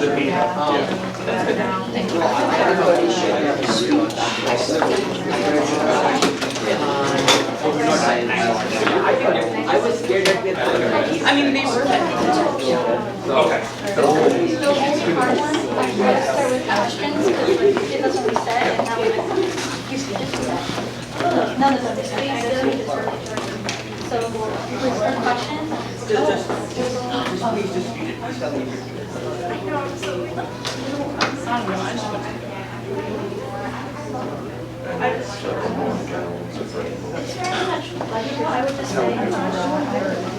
I have two coffee matches because I brought 2 coffees. Because I was like, they ran out yesterday apparently. I think you told me that. Oh, yes. Sure. Like, I'm not on coffee. I preset my vision last night. Right when I woke up. You know, and now I can't even fall asleep. The camera's pointing right at Oh. I'd be curious to watch it afterwards. I know. Oh my gosh.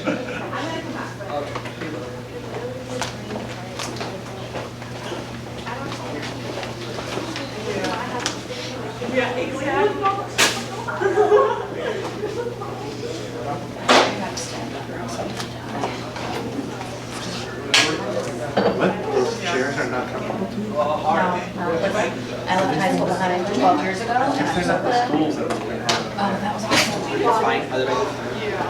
Important question. Could you land there if you had?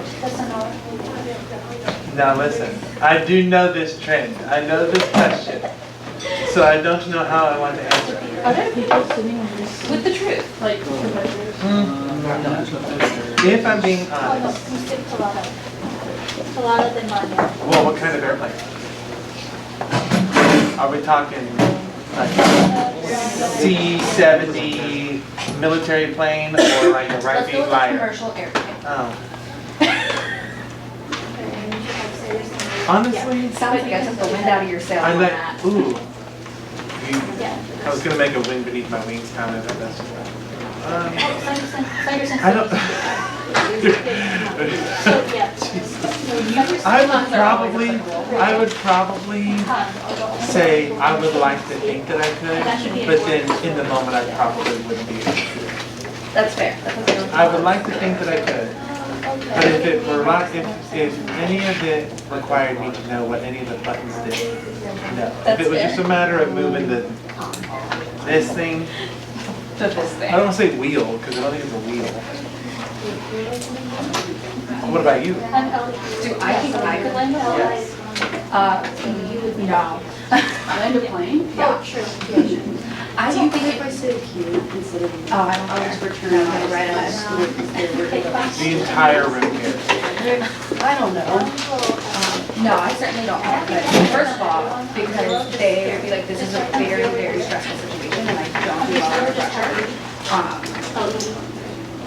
Second of all, they'd be like, just do this thing. I'm like, what button? And I'd be screaming at them, and it would happen. And then they'd make me mad, and I'd turn off the next day. And then I just have to do it, just guess.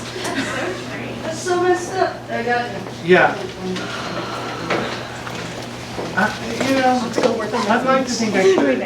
Honestly, actually, I think the biggest problem was I don't think I could. Do you think that's fair? Like, I legitimately, they've got science requirements on pilots. I don't think I could physically do it. I don't know. I don't know how significant. So you could or you couldn't land a couple of I said I'd like to think I could, but I think when it came down to it, I'm not sure. I don't even know what would be honest. I felt like we have a lot of It's got a lot of that. Yeah, probably if we spend the same amount of time on the next spell. Yeah. We're not even 10 minutes. Do you think you could land one in an emergency situation if you had to? I could really, I just don't know how many pieces it would be. The other year, it would hit the ground. I'll get the ground. I did a flight simulator. On the third try, I got it. And I was like, I think I can, I don't need pictures. Stop playing with you. I'm sure my own to the ground. Well, I guess I'm hitting to the ground. No. Oh, yeah, I'm getting to the ground. It's so, yeah.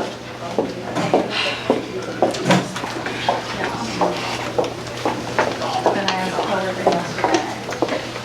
So he at least 30 seconds to think about it. No. 0.1 seconds. He's like, absolutely. Yes. Yeah. Like, have you done simulators? He's like, no. Pure confidence. Or insanity.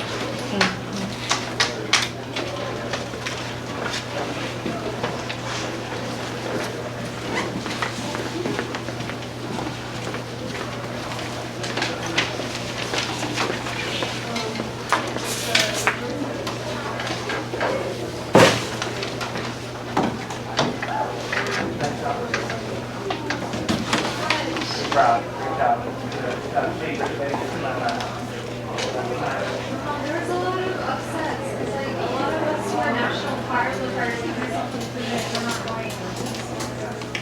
That's what's tough, and that's what's hard about the house. Like, everyone is so good. Everyone. That's the hard thing. Yeah, and like, honestly, that chamber was really, like, there were a lot of good.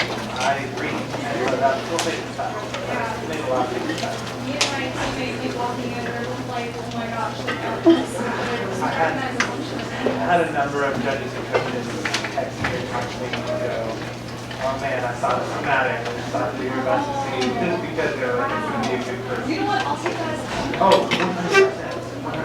I have somebody that says no me right now, text me and says, I need to be at the house in my finals. I appreciate that. Yeah. You should be proud. You know, it's in those situations, it's one of those things where it's not always like that somebody did something wrong. There's so many people there who don't take a certain word. Yeah. No, I'm fine. Yeah. Nice job. Yeah. You should be proud. Are you a senior? Yeah. Yeah. Stop. You'll miss it. You'll miss it.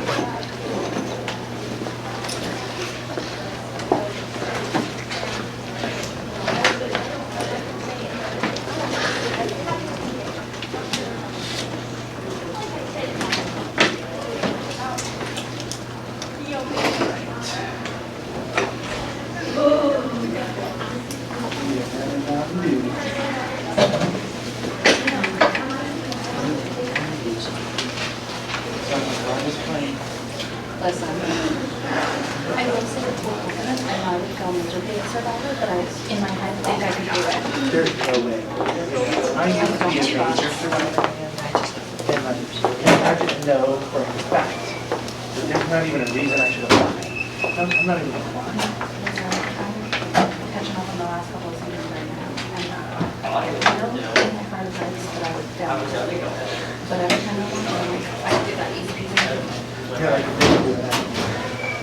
Never forgot that I'm like, almost comatose by this sunburn spider. Oh. I never liked that.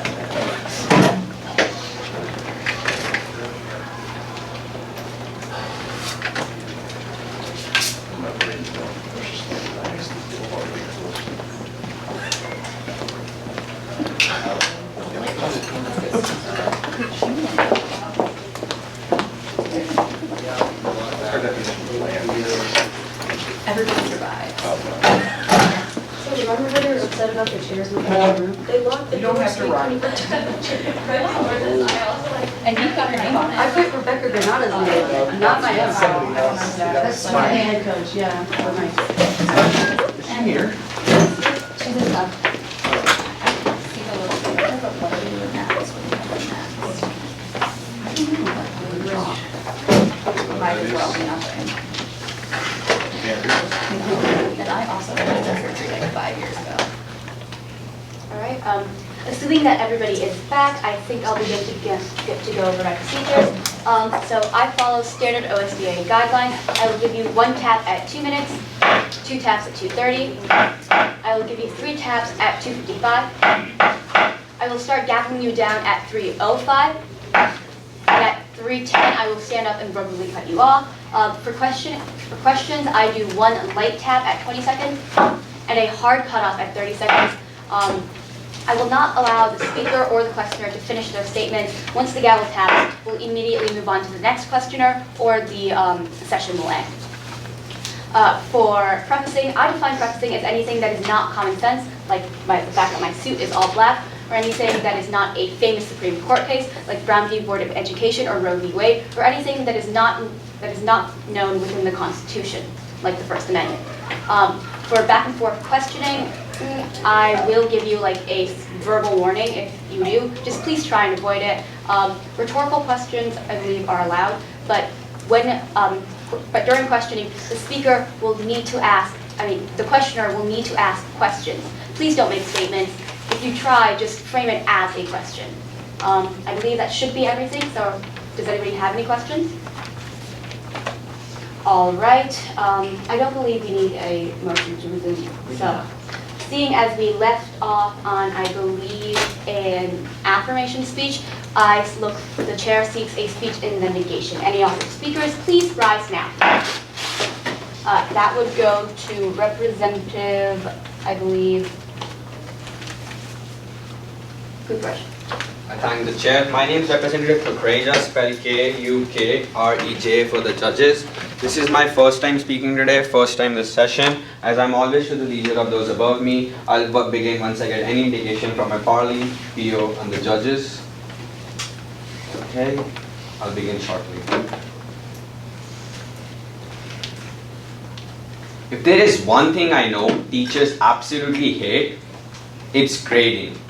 One thing common between us and teachers is that we grade these bills and the teachers grade assignments. We negate today because while the negation says that this bill gets an A, I say that this bill gets an F. You negate because this bill doesn't actually help in solving anything. And the main concerns that the affirmation brings up are simply invalid. Representative Staffen, Representative Waters, and Representative Dasnoor all champion that the affirmation will result in racial bias in our country. But what they fail to recognize is that facial technology reuses AI. As MIT writes in 2021, AI uses machine learning, which gives computers the ability to learn without being programmed. In fact, it starts learning with data, numbers, photos, pictures, and pictures of people, just to name a few. But it doesn't stop there. AI is evolving every day, and it learns from its own mistakes. But don't take my word for it, as the Harvard Business Review in 2022 tells us that AI uses reinforcement learning and has proved to be effective. But second, you negate because facial technology is the roadway to decreasing our over and ever increasing crime rates. Representative Staffen, Representative Waters, Representative Dasnoor, and Representative Lefebvre, Representative Gupta all agree that they do not want the wrong person behind the bars. Representative Andrews and Representative Bartley touch on how facial technology actually helps solve crimes. But let's take this one step further, as the University of Pennsylvania in a study conducted finds rates to be an all-time high. But to reduce these increasing rates, we need our ever-evolving AI. As the Office of Justice Programs in 2023 finds, AI helps in public safety videos, DNA analysis, gunshot detections, and image analysis. And so all the claims that the affirmation tries to bring up fall flat to the floor. Representatives, I hope you can see what this bill for what it truly is, an F-grade bill. One which can only be graded with a red pen. The question is, will you pick up? Thank you. Thank you, Representative Senator, for that speech of 2 minutes and 32 seconds. Judges, 2 minutes, 32 seconds. The chair will now welcome a 1-minute questioning period, and all such questioners, please rise now. I believe that goes to Senator Kiernan. Hi, you speak on how AI is not biased. Because I its never machine said learning- I never said AI is because of the machine learning capacity. I never said AI is biased. I said AI is ever learning. Right, Yeah. absolutely. So, but you just talked about data input. Is that data input not a source of bias that we could have? The amount of data that the FBI or the CIA use, it's all in the data that they store. So it's basically using that data. But do you to agree do that it. that data could be a source of bias that would negatively impact our constituents? So in your speech, you brought up the risk that it could pose a threat to things such as gunshot analysis, correct? Yeah, gunshot and DNA analysis and public safety videos. But Yeah. isn't this only specifically about a person's physical appearance in relation to AI identification, not bullets or their Well, biometrics? since if a person dies, it's going to help recognize the person's body. Yes, but It's going to help this isn't banning all AI. It's only banning AI that recognizes physical appearance. The question period has elapsed. The speaker may have their seat. I thank the chair. Senator Vaughn, I'm not sure where your last question was going, but it didn't sound like a question, so Oh. please just remember that from now on. Sorry. Seeing as that was a speech in the negation, the chair now seeks a speech in the affirmation. Any all such speakers, please rise now. The chair calls for a speech in the affirmation. Although the chair highly frowns upon a one-sided debate, the chair now calls for a speech in the negation. Any all such speakers, please rise now. Senator Khan, you have the floor. Hi everyone, I'm Representative Khan, that's spelled K-H-A-N for my judges. This will be my first time speaking today, first time this session. As always, in collegiate is above me. If I can just get a nod, thumbs up, or any sign that you're not asleep.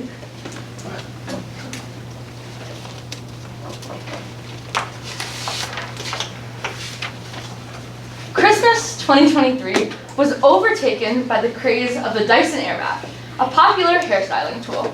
And while everyone was unboxing their new Dyson, they came to the conclusion that it didn't work.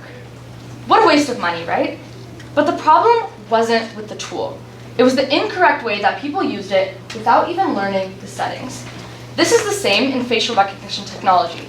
So instead of banning the brilliant tool, fix the user manual. Negate. First, negate to keep our constituents safe. Facial recognition technology is a very effective law enforcement tool, as Innovatrix found in 2023, because it helps to speed up investigations and accurately identify criminals. The Government Accountability Office explained in September of 2023 that this service allows users to quickly search through billions of photos to help identify a suspect to a crime scene photo. Representative Stephan, I understand that there can be false positives, but according to the Center for Strategic and International Studies, these facial recognition technologies have a near perfect rate, with as high as 99.97%. So Senator Stephan, I'm going to take you at your highest and say that facial recognition technology can have its flaws. However, outright banning it will not address the underlying issues effectively. Let's look at an issue that the GOA found with this technology in law enforcement in September of 2023. They looked at 7 different law enforcement agencies and found that between October of 2019 and March of 2022, these law enforcement agencies used this technology to assist with over 60,000 searches. And now the problem with this was that all 7 of these agencies initially did not train their employees on how to use it. Other senators have already told you about the human problems that come with this technology, but let me tell you this. Taking away the ability of these agencies to use facial recognition would be creating new, worse problems because we will be taking away the benefits that come with it, like quickly and accurately finding suspects. But second, negate because this bill prohibits a public agency from using facial recognition technology, but leaves the private sector unregulated. This ban only applies to law enforcement agencies within the US, leaving open the possibility of private sector organizations using this technology without restrictions. This risks individuals' privacies and civil liberties much more than using it just for law enforcement. Let's look to ABC News in January of 2023, when a lawyer, Kelly Conlon, tried to enter a performance at Radio City Music Center with her daughter. As she tried to enter, they scanned her face and refused her entry because she appeared on an attorney exclusion list created by their parent company, MSG Entertainment, which bans employees at law firms which are handling cases with this company, even if this individual is not involved. This bill ignores the real problem with facial recognition technology. So fix the manual and not the products. Negate. Thank you, Senator, for that speech of 3 minutes and 9 seconds. Judges, 3 minutes, 9 seconds. Chair now welcome a 1-minute question period, and all such questioners, please rise now. That would go to Representative Weaver. Could you give me an example of private sector groups and how they might utilize this technology? So one example I gave you myself was MSG Entertainment. There was an attorney who was simply trying to go enjoy a show with her daughter, but she was refused entry because they had her face on file. Because of the private sector has their face on file? Yes. Okay. Do you have any other negative things that may affect the population at large? Well, this is just the one example that I explained to you, but there are countless others. Okay, thank you.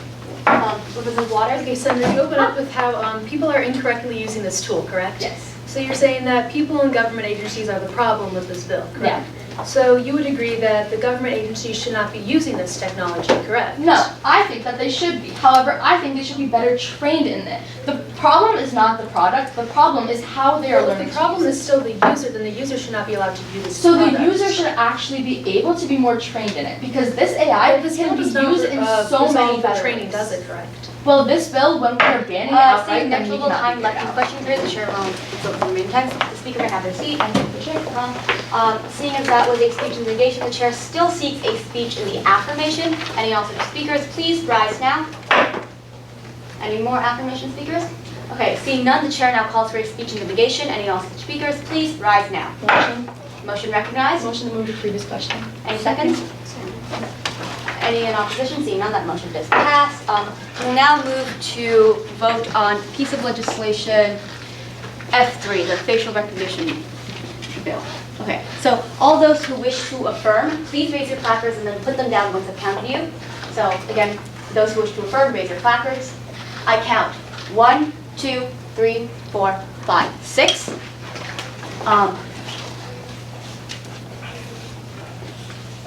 All those who wish to negate, please raise your placards. I count 1, 2, 3, 4, 5, 6, 7. All those who wish to abstain, please raise your placards. I count 1. On a vote of 6 to 7 to 1, this bill does fail. My condolences to the author. We will now move on to piece of legislation F1, a bill to omit misdemeanors from criminal background checks to decrease the rate of recidivism. Would my judges like me to read this out loud? All right. The chair now calls for a speech in the sponsorship or the first affirmative. Any also speakers, please rise now. I believe that goes to Representative Dostino. I thank the chair. This is my second time speaking today, second time this session, or first time this session. And I'll begin with a note adjuster from the Judges Parliamentary.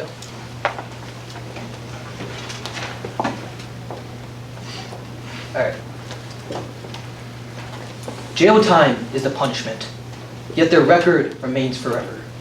People change, but our system of punishing people for a crime, then punishing them again for getting punished, this mess of penalizing criminals only cultivates more crime.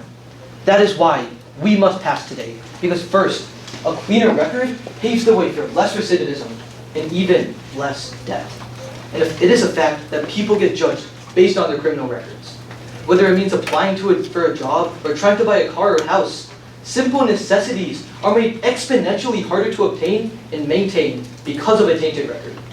The reason that is so crucial is because these lack of basic needs cause recidivism. The National Institute of Health illustrates that the important implication of housing inaccessibility for people with criminal records has been proven to increase the risk of recidivism. But a criminal record can hurt people even further. Code for America wrote in August of 2021 that because of a criminal record, many ex-convicts find themselves struggling from serious mental issues. It has gotten so bad that revealed by the University of Washington in March, those who have been imprisoned once have had a 42% increased risk of suicide. Senators, let me rephrase that, because this Congress has chosen to treat former criminals, our constituents, as less than. Because we have treated them inhumanely, they have tried and succeeded in taking their own life. Senators, punishment does not just mean penalizing criminals for their misactions. It also means changing people to be a functioning member of society. And when it is clear that our form of punishment fosters what we fear most, we need to change. And that comes with passing today. But second, passing kills two birds with one stone. A CNBC report from last year found that applicants without criminal records were 60% more likely to get a job callback from employers, even though their records of other applicants were minor, including single, low-level, non-violent crime, approximately 2 years later, according to a University of Michigan study.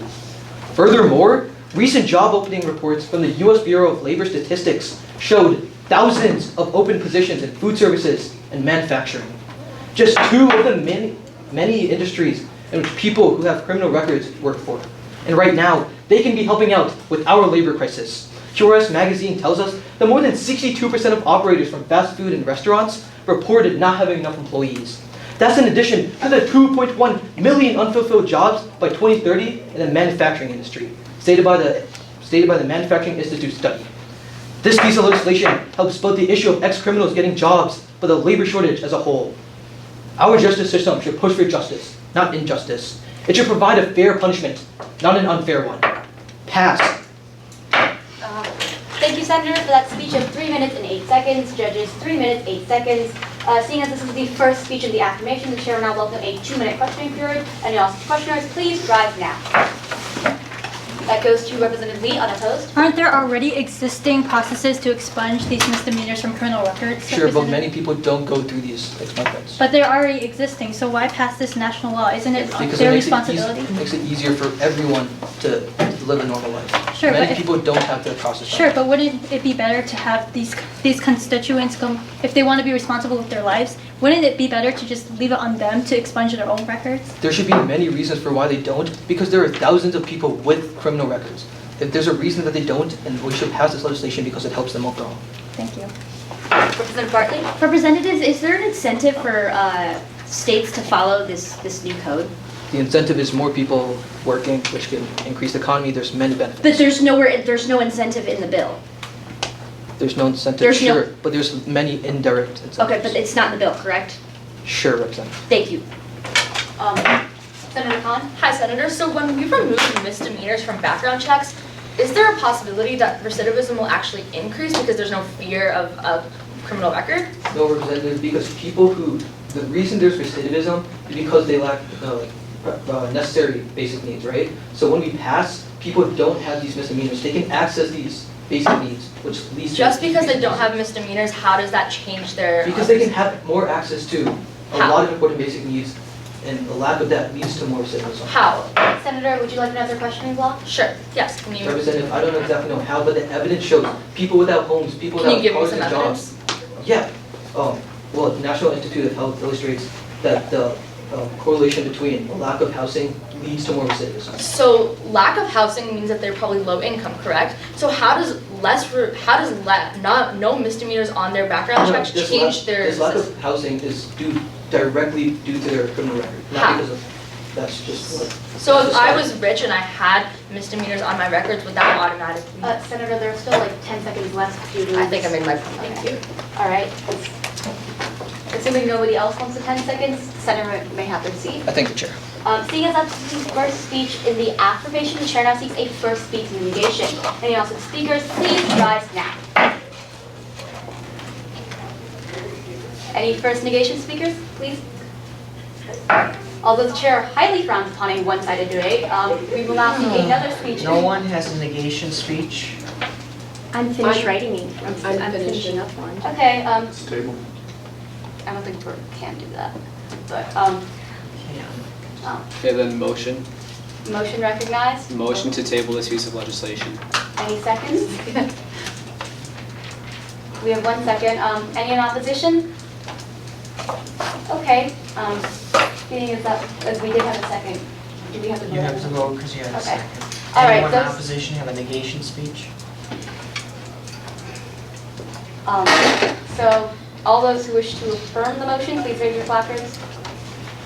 I count 1, 2, 3, 4, 5. Any of those who wish to negate the motion, please raise your placards. I count 1, 2, 3, 4, 5, 6, 7. Okay, that motion does fail. Seeing as there's no first negation speech, I guess we move on to a second affirmation speech. Any affirmation speakers, please rise now. That goes to Representative Stephen. Representative Stephan, this is my second time speaking in this piece of lecture. This is my second time speaking in this session. I'll begin at a nod for my judge, Harley, and POs. Okay. While The Wire fictionalized Baltimore's very real history of police scandals, similar practices have been found across the country, with the New York Law Review reporting that over 100 retired New York City captains and higher-ups were encouraged to increase the amounts of arrests to meet demands. So, affirm with me today, on the count of 2 key contentions. First, being the age at which these misdemeanors occur, usually, and second, being the fact of mass incarceration. So, first, the age that most misdemeanors happen. When you're young, sometimes you make mistakes. But sadly, if you make a mistake such as a misdemeanor, that can be kept on your public record for years and years, almost even to your death. With this, we can clearly see that younger people often make mistakes, and we shouldn't hold them accountable for the rest of their lives because of this. As Adler, Markoff, and Associates finds that the large majority of juvenile crimes are usually misdemeanors, with the top 3 of these crimes being theft and larceny, vandalism, and alcohol offenses. Now, we can all agree that these do not directly harm other people and should not be taken as seriously or put on public records.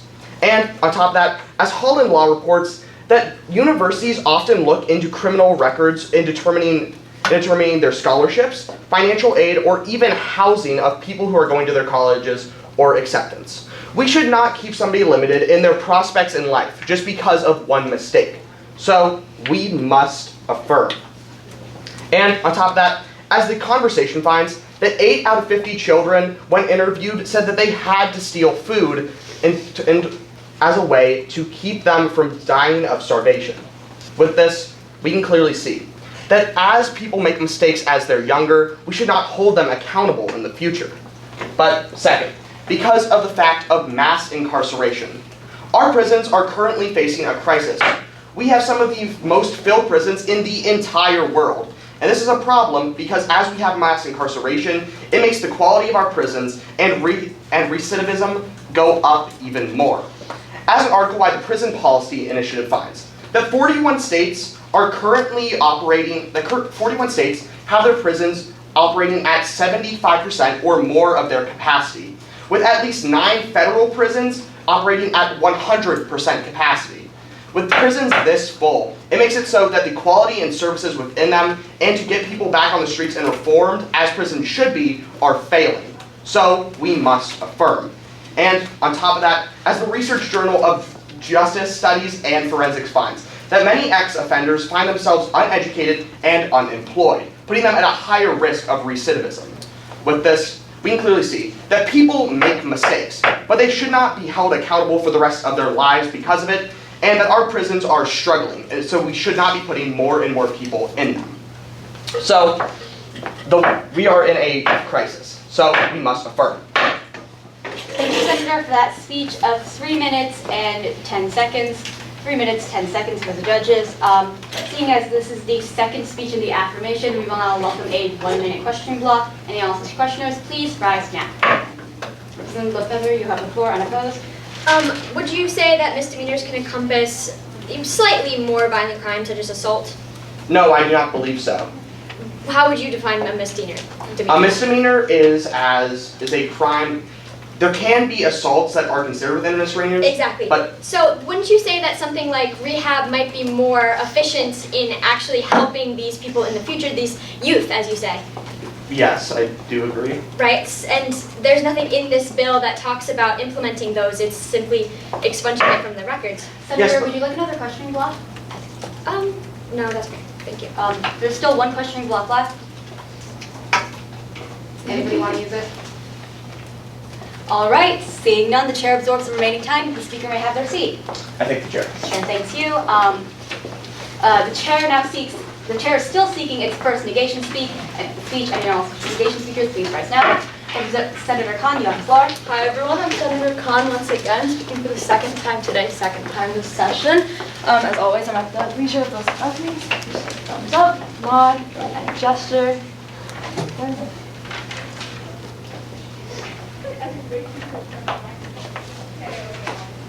There's a restaurant in my hometown of Cleveland called Edwin's. A restaurant with a goal to enhance Cleveland's most vulnerable neighborhoods by giving past offenders the opportunity for a second chance. They aim to better their lives by teaching them leadership skills before re-entering society. But this restaurant is specifically designed for that. Employers should have the ability to know who they are hiring and understand their past history. Negate. First, negate so employers have autonomy over their own businesses. Attorney Search Network found that misdemeanors are often small offenses. The most common ones usually involve petty theft, vandalism, and possession of controlled substances. Additionally, as Background Checks Learning Center found, many of these employers are still willing to hire employees with misdemeanor records. Nevertheless, it should be up to the employers. Affirming this bill would undermine their ability to do so and end up manipulating them. But the negative effects on employers are not all. Senator Stephan, you don't want to hold our constituents accountable, but this hurts everyone. Second, negate to protect our constituents in minority groups. What the affirmation fails to tell you is that expunging misdemeanors from records leaves room for assumption. According to NOLO, 92% of all employers look at background checks before hiring. With no misdemeanors on records, these employers are left to assume. Left to assume rather than have solid proof. And most of these employers will look at people from minority groups and assume that they have a background, of misdemeanors without having to prove it. So to incentivize, to better our legal system and to make sure that we are protecting our constituents, we negate. Thank you, Senator, for that speech of 2 minutes and 2 seconds. Judges, 2 minutes, 2 seconds. Seeing as this is the first speech of the negation, we will now welcome a 2-minute question period and announce the questioners. Please rise now. So I believe that goes to Senator Dawson-Orr. Do you have any evidence showing that employers don't already assume about minorities when hiring? Well, when we have misdemeanors on record, they don't have room to assume. It is all right there. When we are expunging this, then they don't have that. Yeah, but do you have evidence that proves that they're going to assume?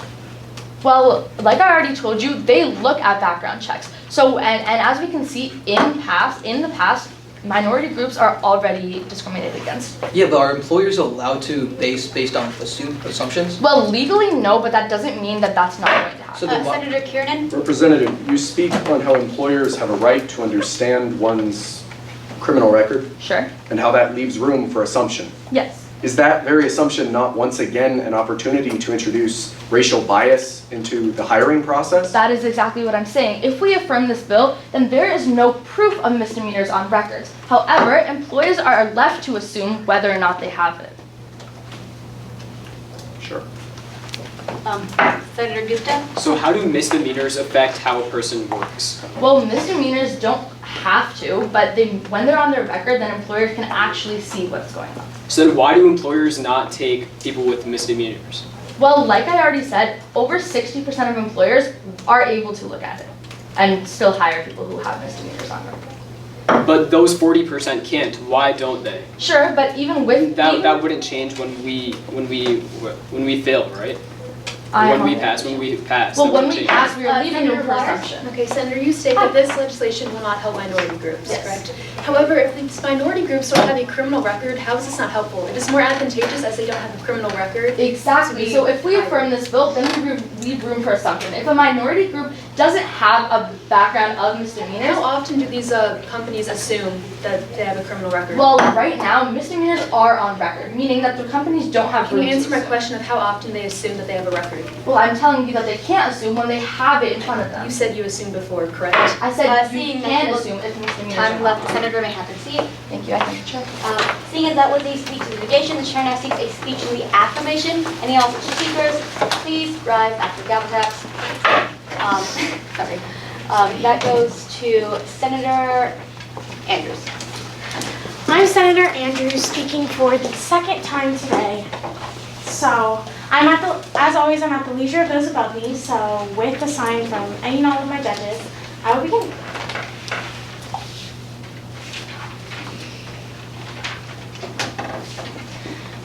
When sentenced, the judge sends the criminal to prison, not prison then, a life with limits.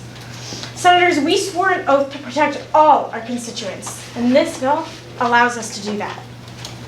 Order 21 proves that the U.S. has the highest incarceration rate in the world. This shows us that what the system is doing right now isn't working, which means the system should switch its priorities from punishment to rehabilitation. You should fail this bill to prioritize the rehabilitation of our constituents. Senator Khan, there's a reason why people of color have the highest recidivism rates. Honda 20 proves that this is because when people of color experience discrimination within the 3 parts of the criminal justice system, they are often more likely to recidivate and end up back in the system. This is because we know that the system is hurting them more than it's helping them. In order to actually reduce recidivism, we need to address these racial inequalities. And we cannot allow them to reintegrate back into society where they will continue to face more discrimination because of their small crimes. Contention 2. Petrick 21 proves that prioritizing punishment over rehabilitation actually worsens racial disparities within the system, further damaging minority communities. Furthermore, people who have been to prison just once experience homelessness at a rate nearly 7 times greater than the general public. But people who have been reincarcerated twice receive rates 13 times higher than the general public, according to the Policy Prison Initiative. By saying that we should prioritize the current system instead, my fellow senators on the affirmation on the negation are only making these problems worse. This bill helps keep people of color off the streets. Remember that the best way to address racial disparities isn't to disregard rehabilitation, it's to recognize their human dignity that is currently being denied. However, the best way to give them this dignity back to people of color is to give them things that everyone else has access to. Everyone else has access to a free life where they don't have their history dragged in front of everyone to see. Thus, if we want to give minorities what they are due, we should side with the affirmative. Now, Adam 17 proves that prioritizing rehabilitation, we properly address prisoners' trauma, which prevents them from going back and committing another crime. This means that in the long term, the affirmative is able to uniquely prevent greater offenses against victims in the future. The only side that's truly helping victims is always going to be the affirmative. Harsh conditions is proved to does not prevent people from reoffending. They increase their likelihood. Turner explains this because these long sentences destabilize people's lives, leaving their trauma unaddressed. Prisoners have a much higher prevalence of post-traumatic stress. Let's take away the unspoken sentence of a limited life and pass this bill. We need to remember Adam 17 and Woodrow 20 that prove that the only side that can effectively prevent recidivism is the affirmative. 310, judges, 3 minutes and 10 seconds. Seeing as this is not the first speech of the affirmation, the chair now welcomes a 1-minute question period. And also questions, please rise now. I believe that goes to Senator, Gupta. So you said that this bill prioritizes rehab. Where in the bill does it actually talk about rehab and mention rehab? It doesn't specifically say that they're going to leave rehab, but if we allow them to have more access because they're not getting their criminal history dragged. How would we allow them to have more access? Because if we negate this bill, then we're going to allow the general public to have access to their criminal record, which can lead them to be denied to certain things. When they go to prisons, isn't there some rehab in that?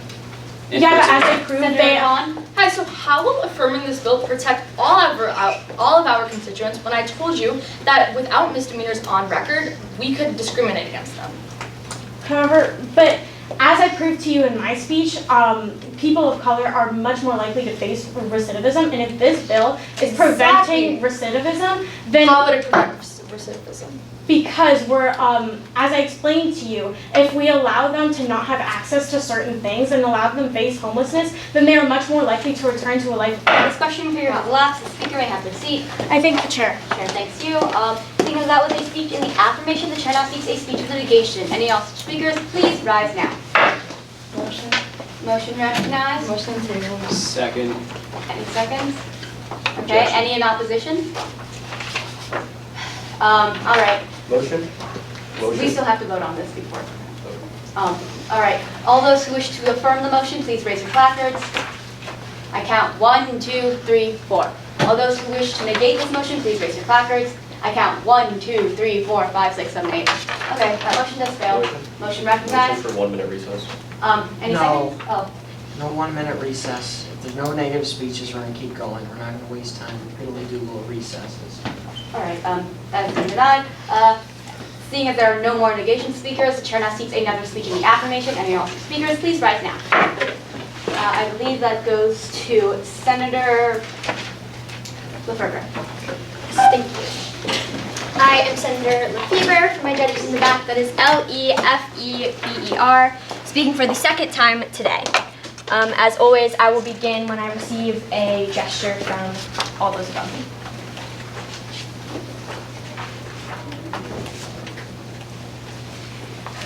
More than half of those released from prison are reincarcerated within 3 years, according to the U.S. Bureau of Justice Statistics. We often misconstrue data such as this, twisting it to believe that our citizens are past the point of saving. They are not. Today, we must solve this issue and pass the bill in order to 1. Ease reintegration for our ex-offenders, and 2. End the disparity plaguing our justice system today. So 1. Expunging misdemeanors from background checks increases employment after imprisonment, resulting in decreased recidivism. This bill decreases recidivism by eliminating the discrimination that accompanies reintegration. Senator Khan states that employers should not be left to assumption, but fails to acknowledge the assumption that already comes with ex-offenders in the workplace and in their lives after prison. Doll 20 states that incarceration can lead to recidivism due to workplace stigma. If we don't address this problem by affirming this bill, the cycle of violence between imprisonment and re-offending will continue. This is understandable since the United States Department of Justice in 2022 says that employment is essential to securing other major needs such as food, shelter, and clothing, which could otherwise be stolen by ex-offenders, leading to the recidivism that we hope to avoid. Science Direct in 2020 further affirms, finding that the benefits of successful community reintegration cannot be understated. We need well-implemented and empirically based re-entry efforts, which can result in significantly reduced risk of recidivism and decreased costs. By increasing the opportunity for re-entry into society, we lower recidivism rates and improve the lives of many ex-offenders and those harmed by crimes. Next, this bill will take a step towards equalizing our justice system. Under this bill, everyone has the chance to live a better life, without income or racial disparity when it comes to exoneration. The Equal Justice Initiative in 2019 has conducted studies that found that racial disparities were even greater in misdemeanor cases than felony cases, and that white people were 75% more likely than black people to have their charges dropped or reduced. Michigan School of Law in 2022 states that only about 4% of misdemeanors are exonerated because exonerations are expensive, time-consuming affairs. Most Americans do not have the resources to opt for this exoneration, as many ex-offenders are of lower class to begin with. If this bill is passed, all misdemeanors will be expunged, which eradicates the disparity between these current rates of exoneration.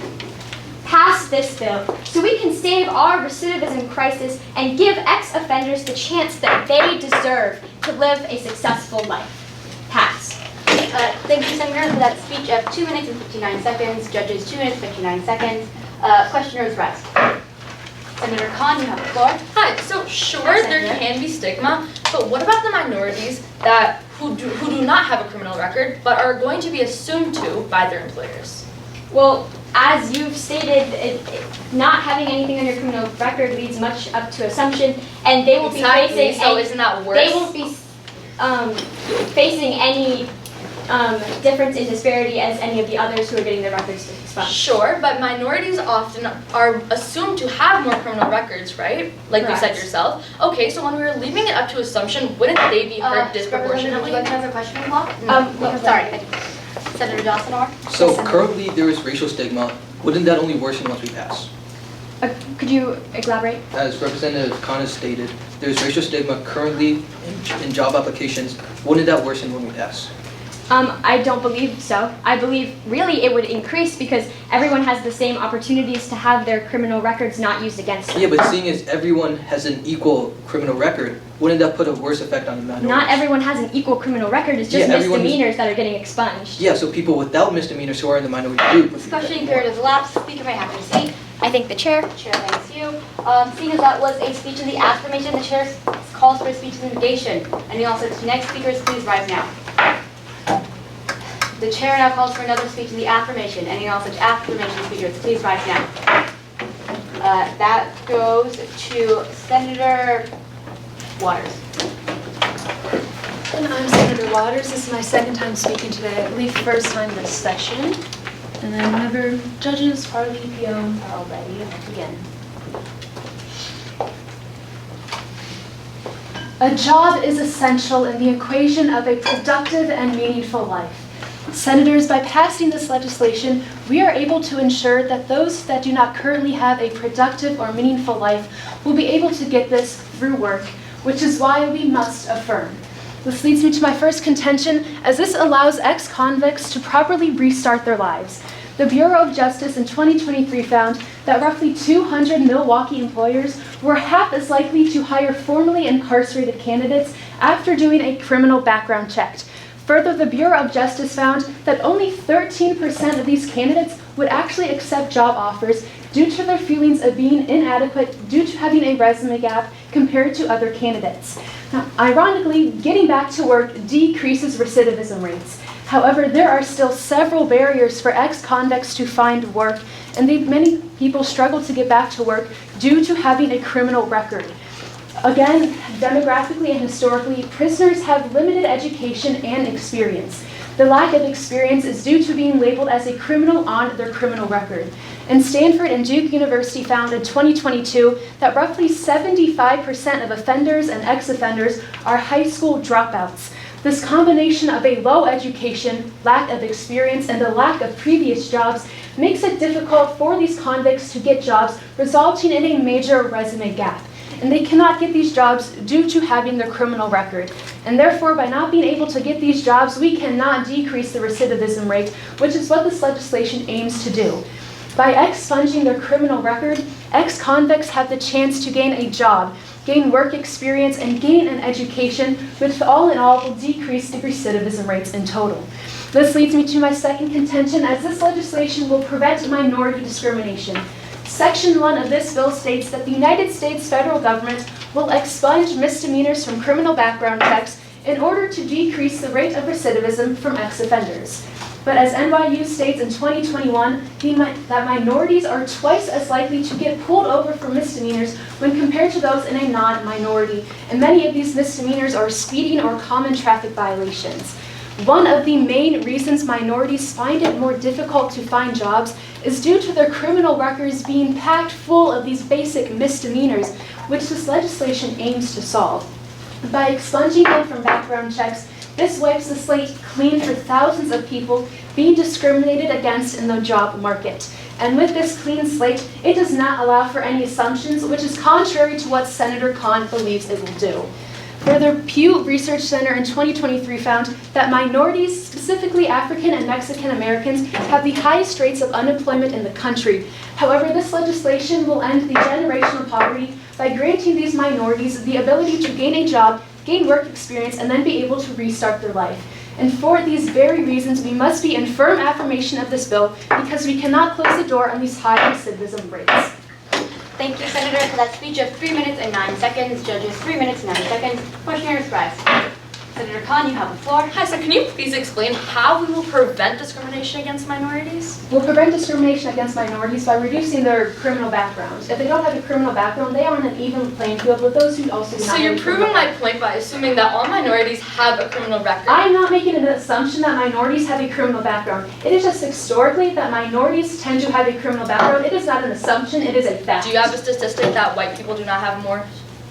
I don't have a statistic supporting white people, but for minority people, it has been a historic thing. I even state that Would you like another questioning block? I think I made my point, thank you. Okay, would anybody else like the remaining questioning block? All right, the chair will now absorb the remaining time. The speaker may have their seat. Seeing as that was a speech in the affirmation, the chair seeks a speech in litigation. Any all such speakers, please rise now. The chair now seeks a speech in the affirmation. Any all such speakers, please rise now. Let's see. That would go to Senator Lee. All right, hey everybody. I'm Senator Lee, speaking for the second time today. A bunch of affirmative speakers, but any indication I'll be good. Judges Peel Harley.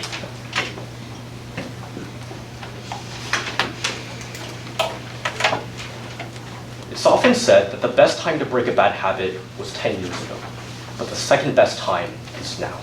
Despite millions of ex-convicts living by this principle on a day-to-day basis, access to a second chance remains out of reach. As I frame my advocacy for today's legislation, let's remind ourselves the core of our nation. Now first, I want to reframe my side's solvency on decreasing recidivism. Now Senator Lee wonders in Cross X why we can't just use current state policy to omit misdemeanors. Here's why. The Brennan Center for Justice writes in April of 2020 that almost every state in the status quo has some sort of misdemeanor and felony relief, like expungement or record sealing.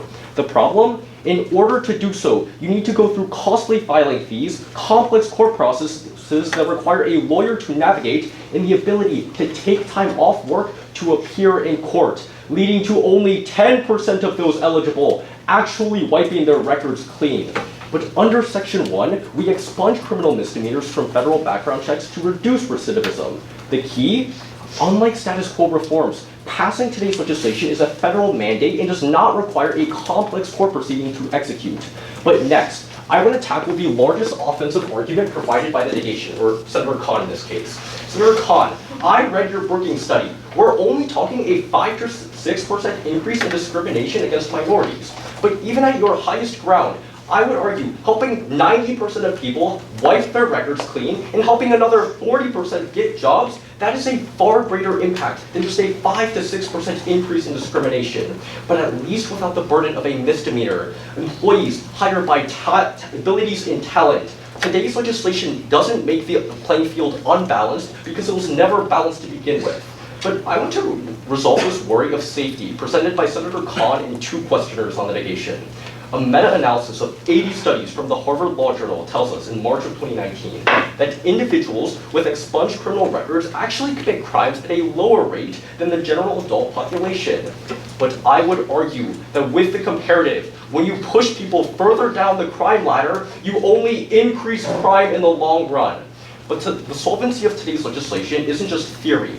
Past precedent shows that it works. A national study from the Center for Economic Policy Research writes in March of 2022 that the Fair Chance to Compete for Jobs Acts under the Obama administration, which hid misdemeanors from federal contractors and agencies, increased the odds of public sector employment by 40% and reduced recidivism by 15%.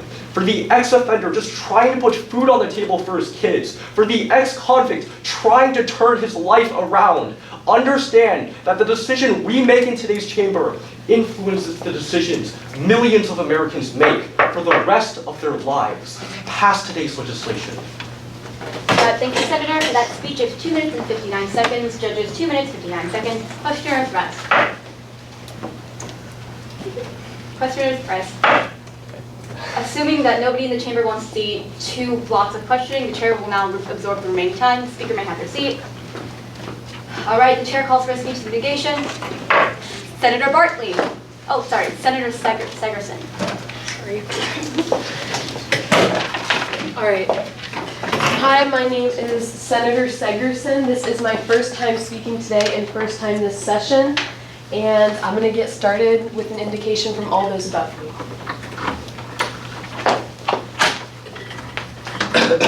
Should I get that before we start? Sorry, it was locked from the outside.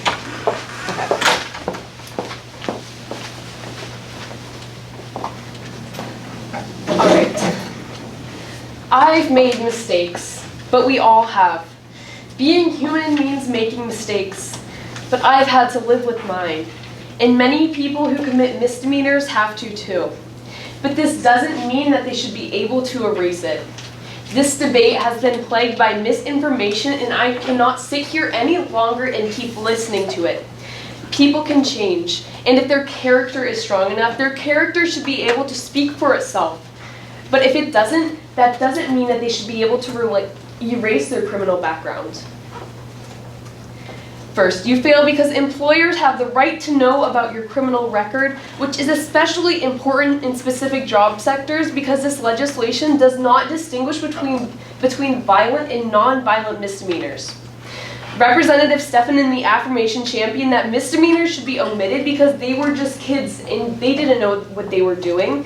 But Representative Stephan, this can include assault, battery, domestic violence, and child abuse and sex charges because they are all considered misdemeanors in the United States. Representative Kahn touches on employers' rights, but let me expand on that and tell you why employers having these rights are actually important. Employers should have the right to know if someone committed a violent misdemeanor in all cases, but especially for jobs in childcare and teaching. And it is important for employers to know all possible misdemeanors. According to the ISB, background checks for teachers and staff are essential in not just providing quality education to students, but also ensuring their safety. The teachers of North America are in a unique position of trust, tasked with educating our children and keeping them safe. And having our teachers have clean backgrounds, especially when it comes to violent crimes, is very important. Again, Representative Stephan doesn't want to pack the prisons any more than they already are, but when your alternative is allowing these people convicted of violent crimes to erase this from their record, is not equalizing the justice system, Representative Lefebvre, it is absolutely unjust and unsafe. Representative Lee and the affirmation championed the solvency of this legislation, but none of them see the actual problem with this legislation, succeeding. You are reducing recidivism because you are not sending these violent people to jail. But this is not me doubting that the prison system needs reform. It most certainly does, but that doesn't mean that these people get off scot-free. Representative Lefebvre, I do think that people are redeemed. I do not think that people are irredeemable, but like I said before, if you really are redeemable, your character should speak for itself, and erasing parts of your personal record is not something that is just. Representative Waters says that it helps reintegrate people back into their lives, but yeah, sure, their traffic violations could be expunged, but should people with violent or sex charges be allowed to get off scot-free? Not in my America, which is why you fail.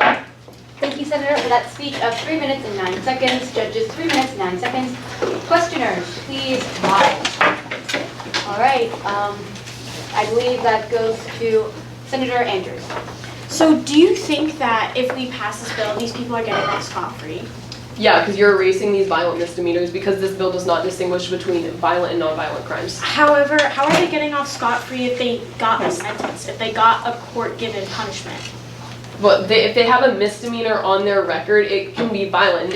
Because under this, it says you're erasing all, you can expunge all misdemeanors. Okay, but are they getting off scot-free if they were given the court-given punishment that is recommended? Yeah, but they're not getting, I'm sorry, I misspoke. Getting off scot-free. Hey, I'll take you at your highest ground and say that like sexual assault and violence are just misdemeanors and not felonies. No, but there are under this. Okay, there are I gave you a meta-analysis of 60 studies which showed that people with expunged criminal records actually commit crimes at a lower rate. How does that, like, your argument still stand?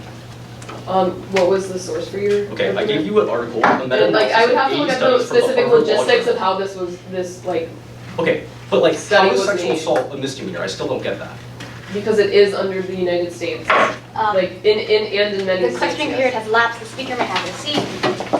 Seeing as that was a speech of the negation, the chair now seeks a speech in the affirmation. Affirmation speakers, please stand now.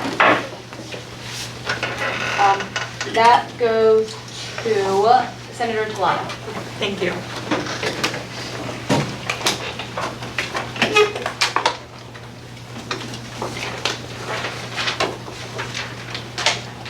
Hello everyone, my name is Representative Talata.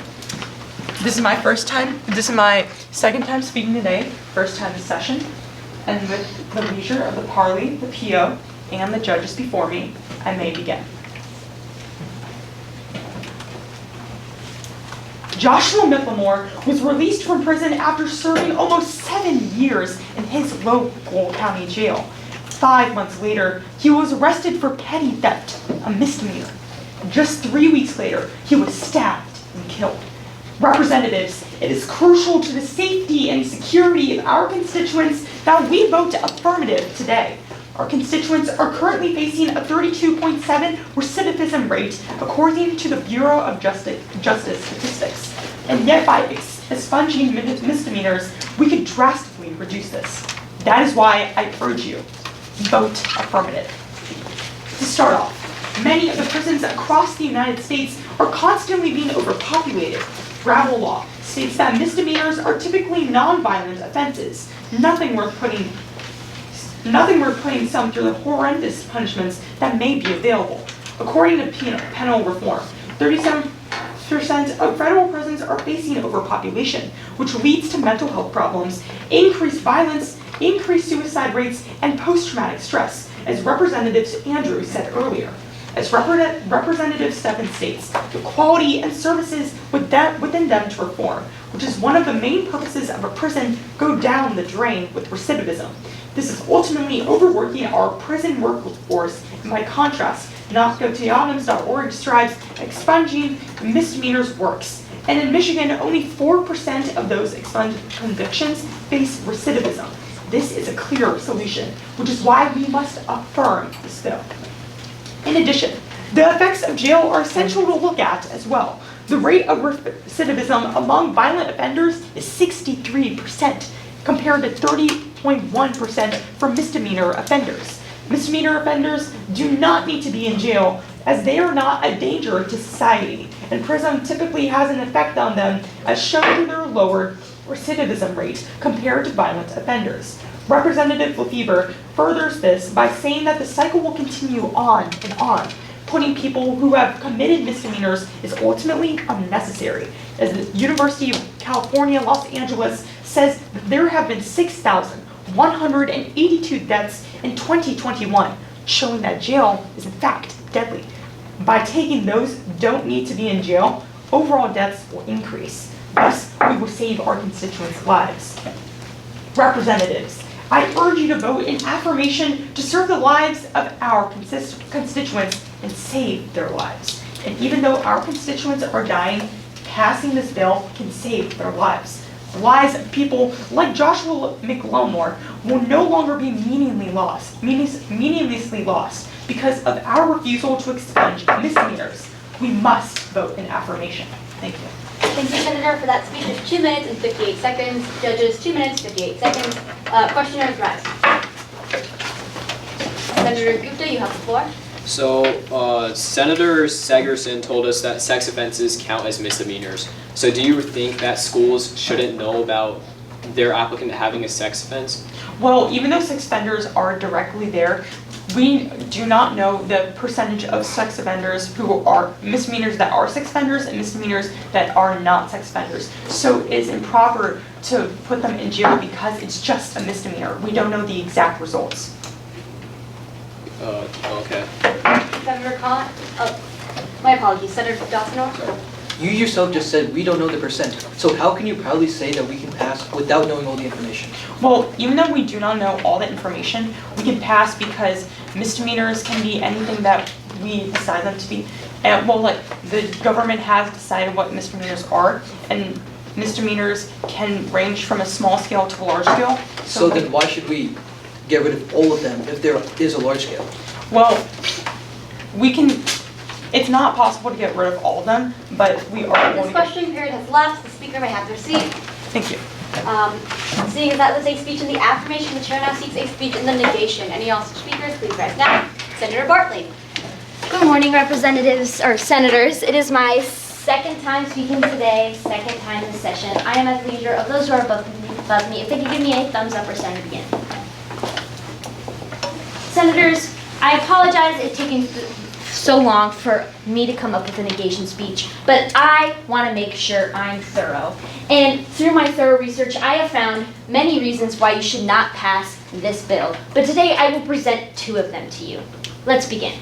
Misdemeanors are not a simple concept. Let's establish that now. See, there are 3 categories of misdemeanors. Class A is 6 months to a year. Class B is 30 days to 6 months, and Class C is 5 to 30 days, according to Cornell law.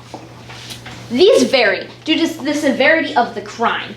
Continuingly, 18% of misdemeanor arrests are property crimes, 12% are drug offenses, and 46% are other offenses, included but not limited to disorderly conduct, public intoxication, prostitution, driving under the influence, and more, according to the National Institute of Justice.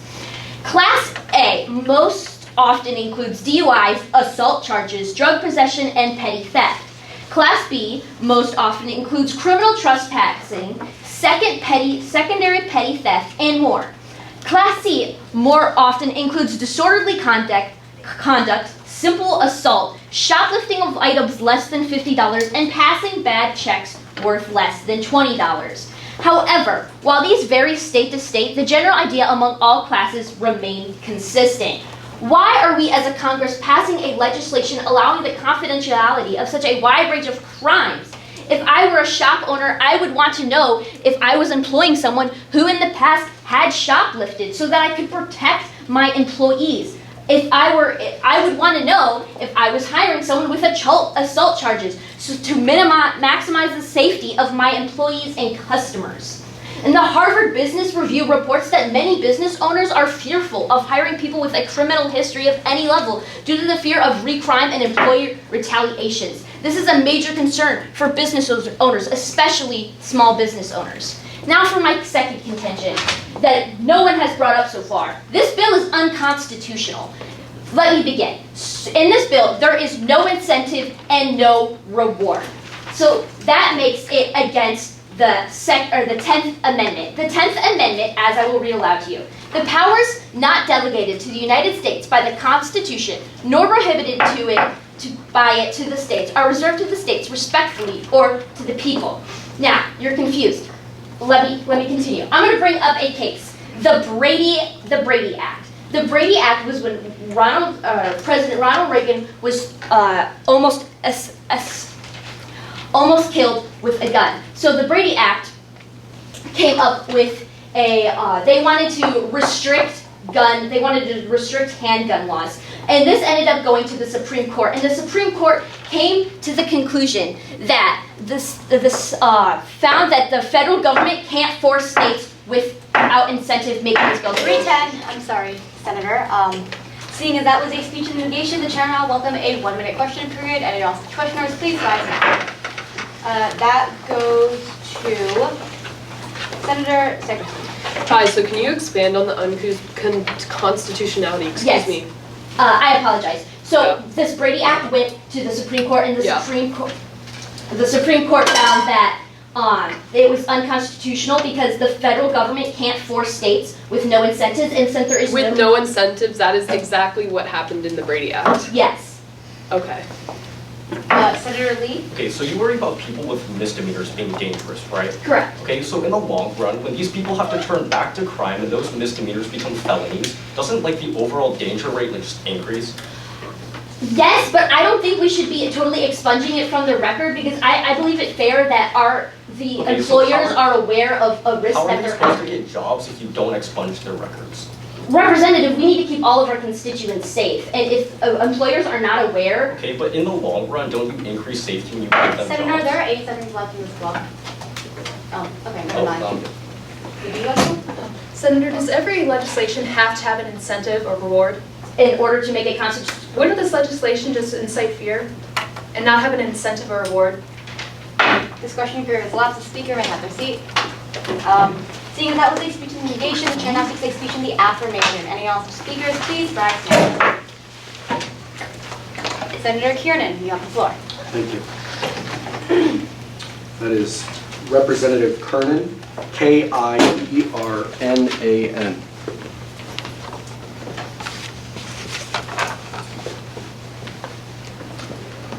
Everybody's ready, I will begin. For nearly 3 years, Cleveland native Tanya Jones went on job interview after job interview, only to be passed up for positions and had her offers rescinded when background checks revealed a misdemeanor food stamp fraud conviction on her record. Despite 2 degrees, decades of experience working in finance, and plentiful job openings, her main source of income up until recently was DoorDash. Tanya Jones made a mistake, but that mistake should not and will not define the rest of her career, no less her lifetime. Affirmed today because a single mistake should never characterize one's entire existence. The first core of an affirmation today is asserting how critical this passage is to receiving and revisiting the consistent inequities found within our society on racial and ethnic bounds. As ProPublica found, across federal and state justice systems, the recidivism rate for Black and Hispanic individuals is 63% higher than their Asian and white counterparts. With this in mind, it's clear that misdemeanor inequity disproportionately impacts our minority constituents. Already so mired in economic paucities, this immense burden of even a singular misdemeanor charge paves the way for an inescapable cycle for our low-income constituents, particularly for those in minority populations. This is an opportunity for us to stand with the constituents we claim to represent. And it is an opportunity to fight to unearth the systematic inequities in our minority populations. I see no reason not to seize it. If this systematic inequity is not enough to take your vote, the very nature of misdemeanor action will be. Because as Representative Bartley tells us, the range of misdemeanor offenses is vast, but ignores that misdemeanors are on the whole either nonviolent or less so. With this in mind, the Brennan Center for Justice explains that criminal law scholars have overwhelmingly found that the U.S. misdemeanor system often targets low-income communities of color, including through discriminatory practices like racial profiling, stop and frisk, and the over-policing of Black neighborhoods in particular. Representative Kahn confusingly tells us that affirmation harms racial groups via bias, yet ignores that negation harms them further. Prison Policy Initiative explains that the misdemeanor system entrenches poverty by disproportionately influencing those of people of color and low-income people for low-level offenses, such as loitering, vagrancy, or jumping a subway turnstile, which are often entirely born of their poverty. By affirming today, we send one clear message. Inequalities are not acceptable, and neither is the system that supports them. Thank you, Senator, for that speech of 3 minutes and 5 seconds. Judges, 3 minutes, 5 seconds. Questioners, rise. That goes to Senator Bartley. Senator, just because a misdemeanor is not violent, does that not mean it is important for employers to know? It's important to know, but it's also important to take into account the fact that them knowing that systematically produces less benefit for them in the long run. Wouldn't we want to protect our constituents and our employers? A balance here must be found, and affirming today produces it. Okay, Representative. Senator Segerson? Hi, so do you think that a simple misdemeanor, like the ones you mentioned, like jumping a turnstile, is that comparable to like the stuff, like misdemeanors that I said, like assault? Of course not, but as I also described, yeah, so but in this legislation, both of those are able to be expunged. Right, but those misdemeanors are of less violent natures. Yeah, exactly. That's exactly my point. Since there are less violent natures, why should they also be able to be expunged under this legislation? Why should less violent initiatives? No, why should more violent crimes be expunged? This question last. The speaker may have their seat. Thank you. Chair seat. Motion recognized. Motion to recess for 10 minutes. 30 seconds. Any opposition? Seeing none, that motion is passed. Recess. Be back at like 5:40.